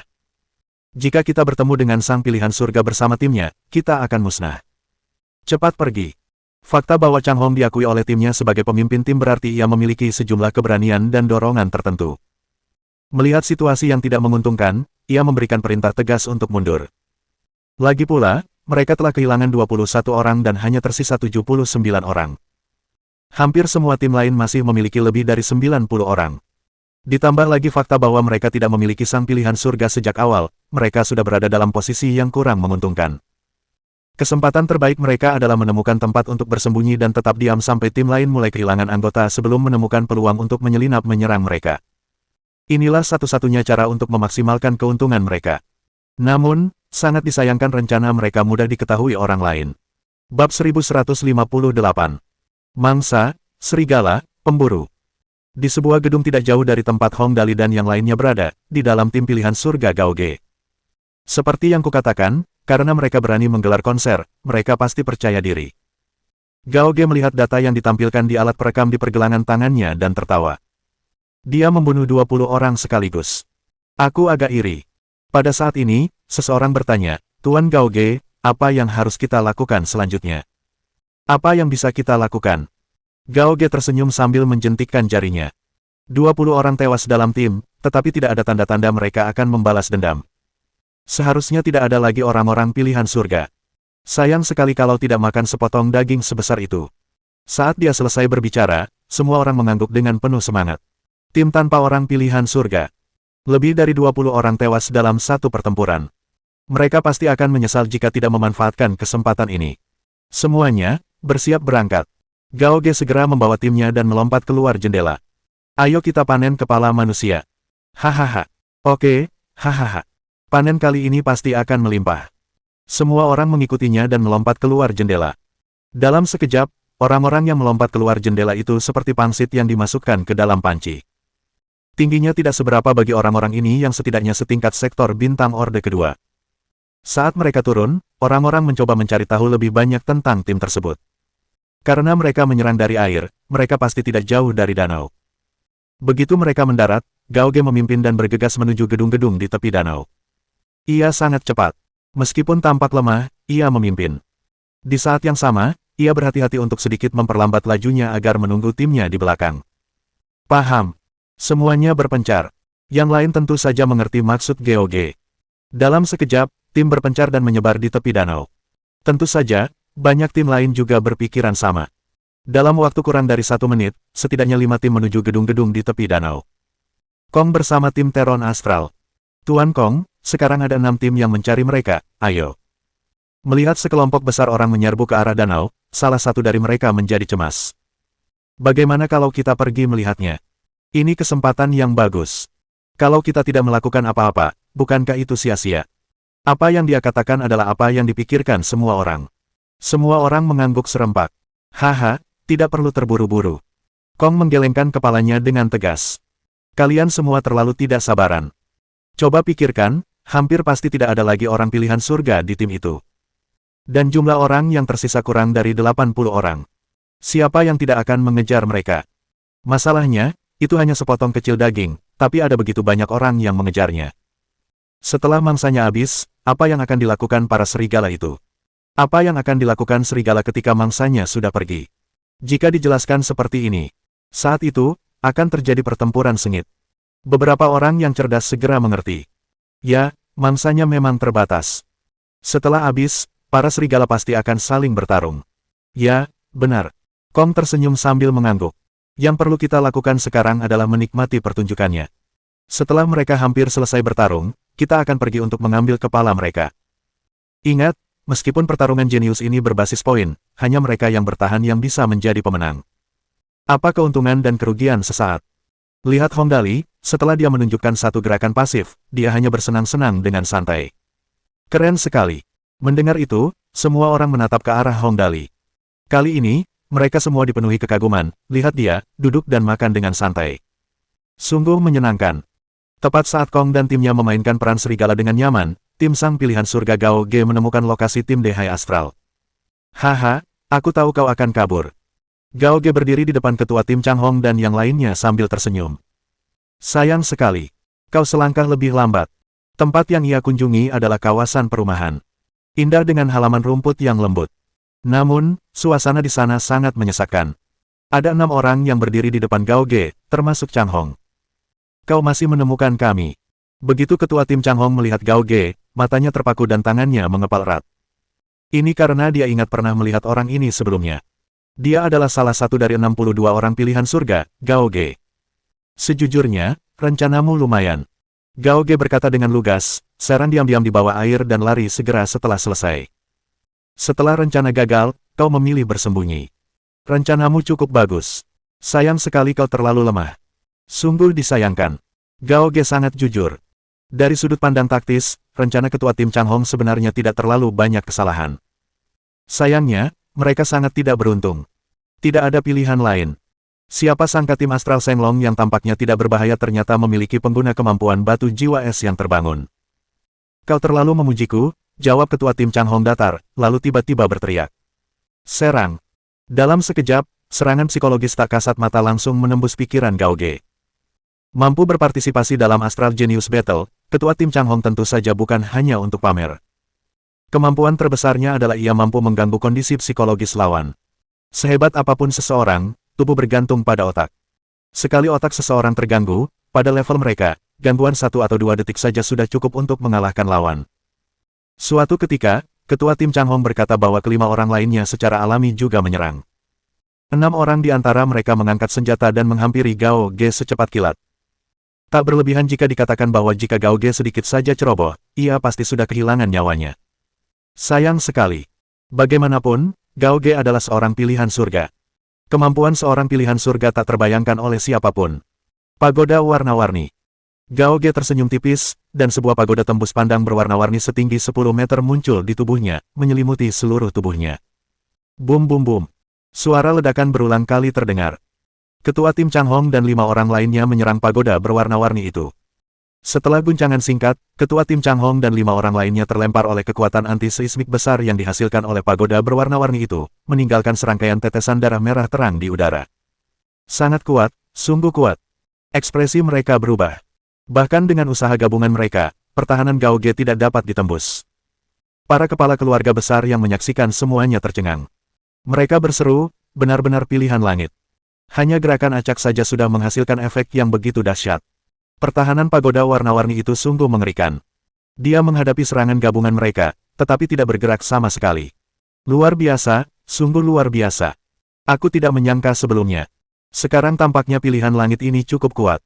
Ya, cepat, lihat. Dia akan menyerang. Seolah membenarkan perkataan para kepala keluarga besar, Gao Ge akhirnya membalas setelah keenam orang itu jatuh ke tanah. Kunci elemen campuran. Gao Ge mengangkat tangannya dan cahaya keemasan melesat dari telapak tangannya.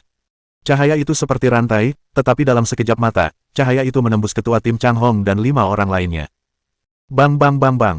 Seketika, suara sinar yang menembus tubuh mereka terdengar. Ketua tim Chang Hong dan yang lainnya tak sempat bereaksi. Mereka tak percaya, mulut mereka sedikit terbuka. Kemudian, mereka berubah menjadi kilatan cahaya putih dan menghilang. Mayat, mereka ditinggalkan di tanah. Hehe, aku sedang berlatih pagoda warna-warni dan kunci elemen campuran akhir-akhir ini. Sekarang sangat mudah digunakan. Gao Ge tersenyum tipis. Hasilnya benar-benar sesuai harapannya.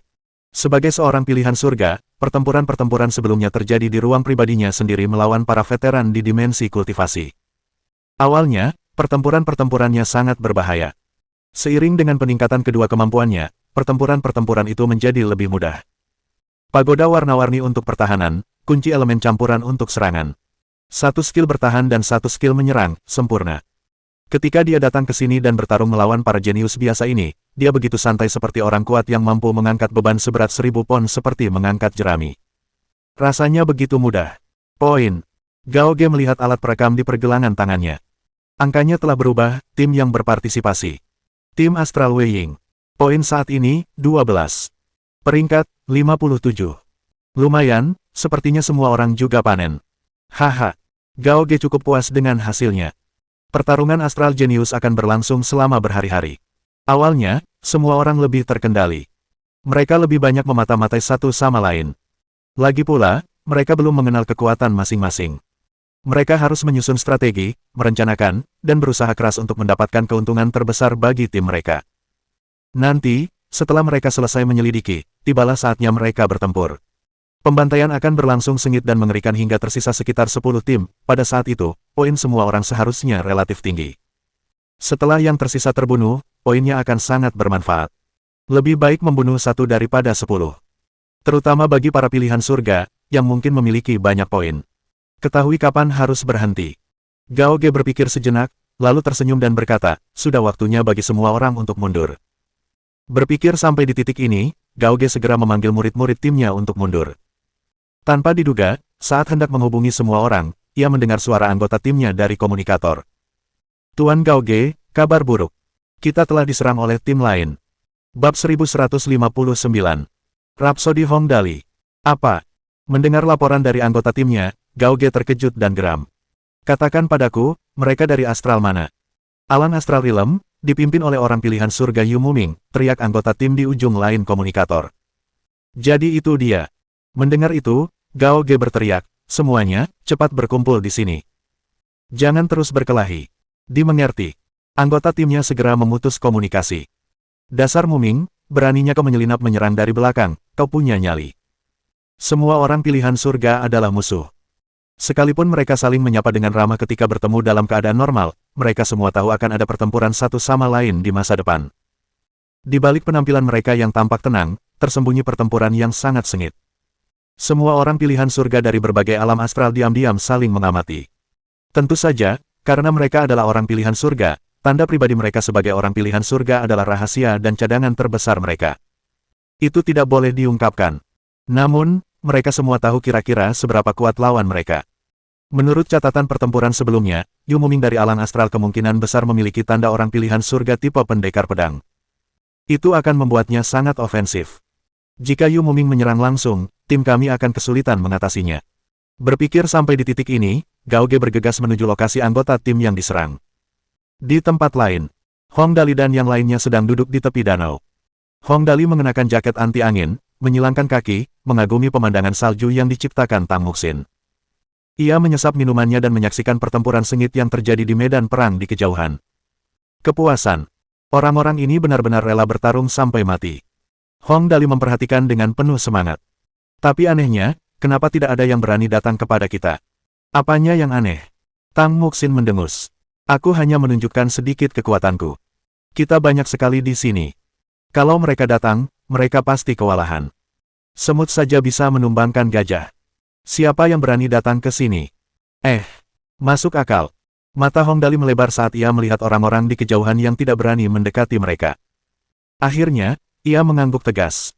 Dengan kata lain, sungguh tragis mereka bertarung mati-matian di sana. Kita harus melakukan sesuatu untuk meramaikan suasana. Orang ini tidak hanya menonton orang lain bertempur sambil duduk dengan aman di perkemahannya, tetapi dia juga ingin ikut memeriahkan suasana. Dia benar-benar mengerikan. Tapi saya menyukainya. Membuat suasana lebih meriah, bagaimana caranya? Tang Muxin duduk di samping Hong Dali, mengayunkan kakinya dengan santai. Apakah kita akan ikut bertarung? Ikut berkelahi? Buat apa? Hong Dali menggelengkan kepalanya tegas. Kita di sini cuma mau nonton dan bersenang-senang. Kita di sini buat menikmati pemandangan, bukan buat berkelahi. Tapi jujur saja, aku butuh bantuanmu. Hah? Kamu mau aku bantu apa? Tang Muxin penasaran. Mereka tidak akan bertarung. Lalu mengapa dia membutuhkannya? Benar saja, rasa ingin tahu semua orang tergugah oleh kata-kata Hong Dali dan mereka mengerumuninya. Kak Dali, bagaimana kita bisa menyemangati mereka? Adakah yang bisa kita lakukan untuk membantu? Ya, seru untuk ditonton. Seolah membenarkan komentar semua orang, mereka yang bertarung bahkan lebih sengit. Bahkan dengan medan gaya kompresi atribut, pertarungan setingkat Star Sector terasa intens. Hampir semua orang memiliki kemampuan, dan ketika berbagai kemampuan digunakan, efeknya sangat dahsyat. Rasanya seseru film X-Men. Sebenarnya sangat sederhana. Hong Dali menatap kerumunan sambil tersenyum. Akhirnya, ia menatap Tang Muxin dan berkata, Sin, ingat lagu yang kuajari dulu. Seharusnya sudah cukup. Hah, musik piano. Jam segini. Mendengar ucapan Hong Dali, Tang Muxin butuh waktu untuk bereaksi. Pertarungan di luar sana begitu sengit dan kau ingin aku memainkan musik piano untuk mereka.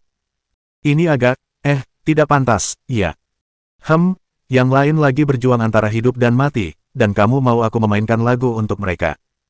Bagaimana kalau mereka teralihkan? Itu nggak bagus. Banyak sekali karya piano. Kau tidak harus memainkan karya yang lambat. Hong Dali tersenyum dan memandang orang-orang di sekitarnya yang sedang bertengkar. Mari kita mulai dengan sesuatu yang lebih biasa, sesuatu yang sederhana. Oke. Tang Muxin bertanya, lagu mana yang harus aku mainkan? Nah, di saat seperti ini, pilihan musik itu penting. Kak Dali, lagu apa yang ingin kamu dengarkan hari ini? Mainkan lagu yang kuajari, Dali's Rhapsody. Hong Dali mengusap dagunya dan memutuskan untuk memainkan Hong Dali's Rhapsody, sebuah lagu yang diaransemen ulang dari Croatia Rhapsody. Yah, ia pernah mengajari Tang Muxin cara memainkan lagu itu saat ia bosan. Tentu saja, melodinya sama dengan aslinya, tetapi detailnya. Abaikan detailnya. Bagus sekali. Tang Muxin mengangguk dengan tegas. Aku akan memainkan ini dulu.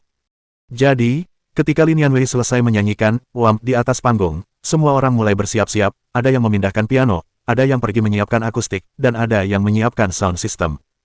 Semua orang sibuk.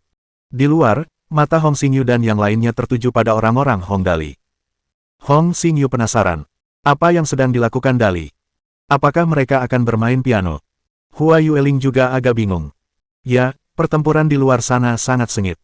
Orang-orang sekarat setiap menit, kenapa dia membawa piano keluar? Padahal, dia sebenarnya cukup menarik. Dia mengiringi piano sementara yang lain bertarung. Pasti rasanya menyenangkan sekali. Ya, itu pasti. Hong Xingyu mengangguk dengan tegas. Saat itu, Hua Xiangyu, yang duduk di sebelah mereka berdua, akhirnya tak tahan lagi. Kakak Dali aneh sekali. Apa dia benar-benar akan bermain piano di sini? Apa ada yang bagus? Di sisi lain, para mentor dari alam astral lain menyaksikan Hong Dali memanjakan diri. Mereka menatap Dean Vergos, ekspresi mereka penuh tanya. Bahkan Vergos pun kesulitan mengendalikan diri. Uhuk. Abaikan detail ini. Ini taktik. Semua orang memandang Hong Dali dan yang lainnya, lalu mengangguk, itu memang terlihat seperti taktik perang. Pada saat ini, Hong Dali berjalan perlahan ke atas panggung mengenakan jaket windbreaker hitam besar. Ia mengambil mikrofon dan membelakangi semua orang terlebih dahulu, memperlihatkan 5 kata besar di punggungnya, Dali menciptakan keajaiban. Hadirin sekalian yang terhormat, selamat datang di pertunjukan malam ini. Nada bicara Hong Dali sangat hikmat, tetapi kata-katanya sangat tidak pantas. Untuk melengkapi perjuangan kalian, saya secara khusus mengundang tunangan saya, Nona Tang Muxin, untuk berterima kasih kepada semua orang dengan memainkan lagu Rhapsody Hong Dali. Tentu saja, saya tahu semua orang sedang berjuang sekarang, dan tangan kalian mungkin terikat dan tidak bisa bertepuk tangan. Namun, tunangan saya memberikan kontribusi yang begitu besar, saya ingin menyampaikan apresiasi dari semua orang. Kalian tidak perlu berbuat banyak. Berteriaklah lebih keras saat kalian mati. Kami akan mengerti. Orang-orang bertempur dalam pertempuran berdarah. Tak masalah jika dia hanya menonton dari jauh. Tapi dia malah meminta mereka berteriak lebih keras saat mereka mati, orang-orang akan kesal. Suara pengeras suara terdengar di seluruh villa. Semua orang yang sedang berkelahi gemetar tak terkendali. Jika kami selesai bertarung, lihat apakah kami akan membunuhmu. Dasar orang jahat. Tang Muxin tertawa. Kamu cukup terus terang, hehe. Kemudian, dia naik ke panggung dan bersiap untuk memulai pertunjukan. Rhapsody Hong Dali, diadaptasi dari Croatian Rhapsody, yang dimainkan oleh pianis bumi yang sangat terkenal, Maxim. Musiknya menggambarkan abu reruntuhan setelah trauma perang dengan ritme yang hidup. Musik ini juga melukiskan gambaran tragis matahari terbenam yang tercermin dalam darah, air mata, dan debu. Melodinya bernada tinggi dan bersemangat, dan itu adalah karya piano yang baru saja ditulis. Melodinya indah dan merupakan salah satu lagu favorit Hong Dali. Tak lama kemudian, suara piano perlahan mulai terdengar. Kong memimpin kelompoknya dan meninggalkan gedung tempat mereka bersembunyi. Mereka tidak langsung melompat keluar jendela, melainkan menyusuri tangga dan diam-diam keluar dari pintu. Mereka diam-diam memasuki desa dan menyapu area di luar villa. Strategi Kong benar-benar efektif. Dalam waktu singkat, mereka bertemu 9 pengintai. Para pengintai itu tidak pandai menyerang dan berlari sangat cepat, tetapi mereka tidak memiliki peluang melawan tim Kong. Jadi, tim Kong dengan mudah unggul 9 kepala dan memperoleh 11 poin. Kong sekarang sangat kuat. Sebelumnya, ia mungkin pernah dikalahkan telak oleh Bei Mingxuan, tetapi karena ia tidak mati, kekuatannya telah meningkat pesat setelah pulih. Semua ini karena tanda Kong's Heaven's Chosen One. Tanda Kong's Heaven's Chosen One adalah salah satu tanda terkuat. Itu bukan skill kekuatan, tapi silsilahnya. Dia pasti sudah diambang kematian. Semakin parah cederanya, semakin besar peningkatan atributnya setelah pulih. Jika ia hampir terbunuh dalam pertempuran, atributnya akan meningkat 10% setelah pemulihan. Jika ia terluka parah, atributnya akan meningkat 8%, dan jika cederanya tidak terlalu serius, meningkat 5%. Saat bertarung melawan Bei Mingxuan, Kong tidak berani bertindak berlebihan. Lagi pula, Bei Mingxuan adalah kepala keluarga Bei, salah satu dari 3 keluarga teratas keluarga kerajaan Shenglong. Jika ia berada di ambang kematian, ia mungkin tidak akan pernah bisa kembali. Jadi, ketika Kong menyadari bahwa ia bukan tandingannya, ia segera mundur. Semua atribut ditingkatkan sebesar 5% secara permanen. Kong sekarang luar biasa kuat. Bahkan jika ia harus melawan Bei Mingxuan lagi, Kong masih punya peluang, setidaknya ia tidak akan kalah telak seperti terakhir kali. Bab 1160. Pembuat onar nakal Hong Dali. Tuan Kong, seorang anggota tim datang melapor, kami telah menemukan dan membasmi 9 lawan dalam radius sekitar 500 meter. Setelah pembersihan singkat, ia berkata dengan sopan, apa yang harus kami lakukan selanjutnya? Selanjutnya, kita tunggu saja. Kong tersenyum dan melihat ke arah Hong Dali dan yang lainnya. Kita lihat saja nanti apakah mereka akan bertindak. Tepat pada waktunya, mereka mendengar suara Hong Dali. Yang terhormat, para hadirin sekalian. Orang ini bahkan bisa punya ide seperti ini. Kong langsung berlutut. Ya Tuhan, otak Hong Dali ini terbuat dari apa? Beraninya dia melakukan hal seperti itu. Anggota timnya yang lain juga sangat terkesan. Pak Kong, lalu apa yang harus kita lakukan selanjutnya? Apa lagi yang bisa dilakukan? Bahkan Kong kehilangan ketenangannya ketika mendengar alunan piano yang menggetarkan itu. Tentu saja kita harus mengumpulkan semua orang dan mengumpulkan beberapa kepala. Sayang sekali kalau kita tidak bergerak mengikuti alunan musik yang begitu indah. Hahaha, benar, benar. Ayo bergerak. Semua anggota tim sangat bersemangat. Bagaimana mungkin kita tidak bertindak? Kita harus bertindak, harus bertindak. Begitu saja, pertarungan komedi pun dimulai di medan perang dengan alunan lagu, Hong Dalis Rhapsody, yang menggetarkan. Semua orang berteriak sambil saling serang. Gerakan mereka terburu-buru dan penuh kekerasan. Namun, ketika musik melambat, semua orang akan mengatur napas untuk memulihkan diri. Lalu, setelah musik kembali menghentak, mereka akan melanjutkan. Penonton benar-benar tercengang. Semua orang terbelalak dan bergumam, gerakan mereka berirama dan serempak. Musik ini sungguh ajaib. Benar sekali. Bukan hanya ajaib, dengarkan baik-baik, tapi juga terdengar cukup bagus. Saat mereka bertempur, jumlah korban tewas langsung meningkat dengan cepat. Setiap tim utama menderita korban jiwa dan juga berhasil meraih kill. Poin mereka pun meningkat secara signifikan. Setelah lagu pendek, semua tim di area villa kehilangan setidaknya 20% anggotanya. Tentu saja, mereka juga mendapatkan poin yang besar selama durasi ini. Hampir semua tim di sini berhasil mencapai 30 besar dalam peringkat. Keributan besar ini telah mengejutkan semua orang di seluruh medan perang. Ada apa ini? Kenapa poin tim-tim ini naik begitu cepat? Tanya seorang kapten tim dari salah satu tim top 24 dengan rasa ingin tahu. Pertarungan grup di tahap awal seperti ini. Tidak yakin. Tapi, kurasa ada beberapa pergerakan aneh di area villa di sisi selatan kota. Salah satu anggotanya mendengarkan dengan saksama dan menjawab. Oh, area villa di sisi selatan. Kapten tim mengerutkan kening dan berpikir sejenak. Sepertinya kita bisa mendapatkan beberapa keuntungan di sana. Suruh semua orang bersiap sekarang. Kapten tim melihat ke arah area villa. Saat pertempuran skala besar pecah, ada banyak efek visual yang mengesankan menerangi tempat itu. Dia bisa dengan mudah melihat situasinya. Ini cukup intens. Suruh semua orang bersiap sedikit. Kita akan pergi dan bergabung dalam keseruannya. Ingat, jangan terlalu larut. Hanya incar pembunuhan yang bisa kau dapatkan. Jangan serakah. Lagi pula, keserakahan adalah salah satu musuh terbesarmu di medan perang. Dimengerti, jawab semua orang serempak. Ada banyak tim seperti ini. Karena sebagian besar orang di medan perang sudah tahu tentang pertempuran kelompok skala besar yang terjadi di dekat area villa, banyak orang datang untuk membereskan beberapa hal yang belum beres, bagaimanapun juga, ini adalah medan perang. Pertarungan antar tim dengan bakat yang sama dapat dengan mudah berujung pada kehancuran bersama. Karenanya, ini adalah kesempatan terbaik untuk mendapatkan beberapa kill gratis. Di hamparan rumput terpencil di dalam area villa, Gao Ge, yang berpakaian putih, menatap Yu Muming dan tersenyum. Yu Muming, aku tak menyangka akan bertemu denganmu secepat ini. Benar. Kupikir aku mungkin perlu menunggu beberapa hari, apapun yang terjadi. Yu Muming menggenggam pedang raksasa putihnya sambil menatap Gao Ge. Ia menjilat bibirnya dengan gembira. Tidak menyangka akan bertemu denganmu secepat ini.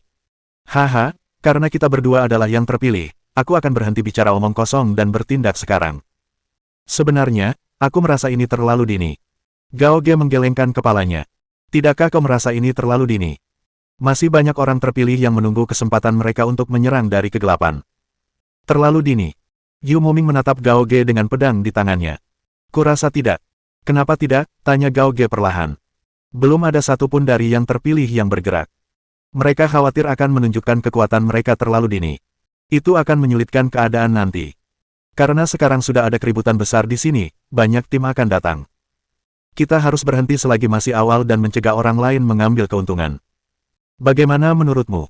Bukankah saranku bermanfaat bagi kita berdua? Saran. Kita berhenti dan menilai situasinya dulu. Yu Muming tersenyum tipis. Ya, benar. Kita berdua adalah orang-orang terpilih.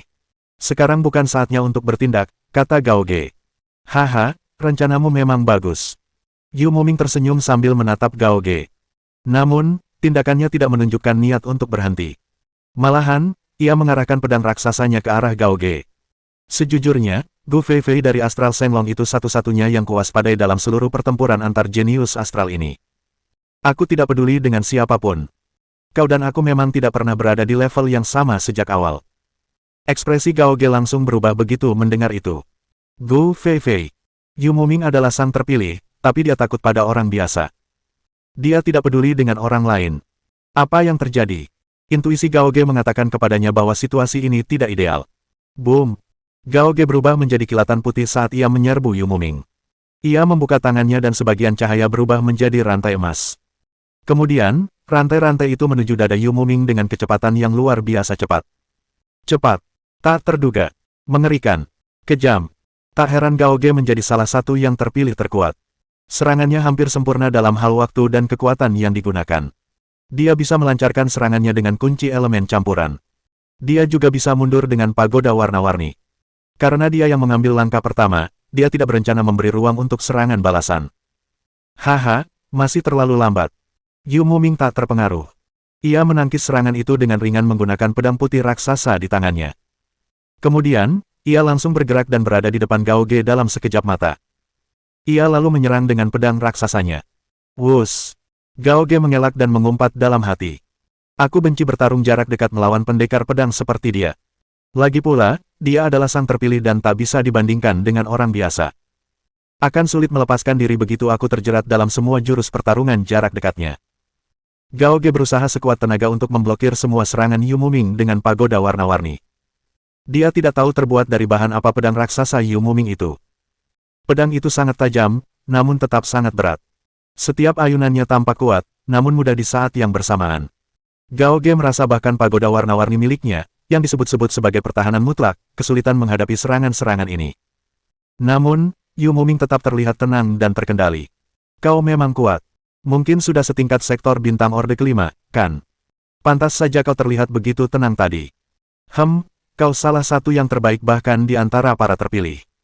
Sayang sekali. Yu Muming memasang ekspresi serius. Ia menyuntikkan kekuatan besar ke dalam pedang raksasanya. Setiap gerakan mengandung kekuatan yang luar biasa. Namun, jelas bahwa kekuatan tersebut tidak cukup untuk meruntuhkan pertahanan Gao Ge. Namun Gao Ge juga sangat gugup. Oh tidak. Aku harus memikirkan cara untuk kabur. Kalau tidak, pagoda warna-warniku tidak akan mampu bertahan melawan serangan ini. Gao Ge berkeringat deras. Ia berusaha sekuat tenaga mempertahankan pagoda warna-warninya untuk bertahan dari serangan Yu Muming. Di saat yang sama, ia mundur ke arah danau. Kau mau lari? Kau pikir itu mungkin? Yu Muming tersenyum dingin dan mengejar. Ia menyuntikkan lebih banyak kekuatan ke pedang raksasanya. Pedang itu bahkan mulai bersinar keemasan terang. Seketika, kecepatan dan serangan Yu Muming meningkat pesat saat ia menyerbu ke arah Gao Ge. Di sisi lain, pada konser langsung yang diadakan oleh Hong Dali dan lainnya. Tuan muda, sepertinya ada lonjakan jumlah orang di sekitar area villa.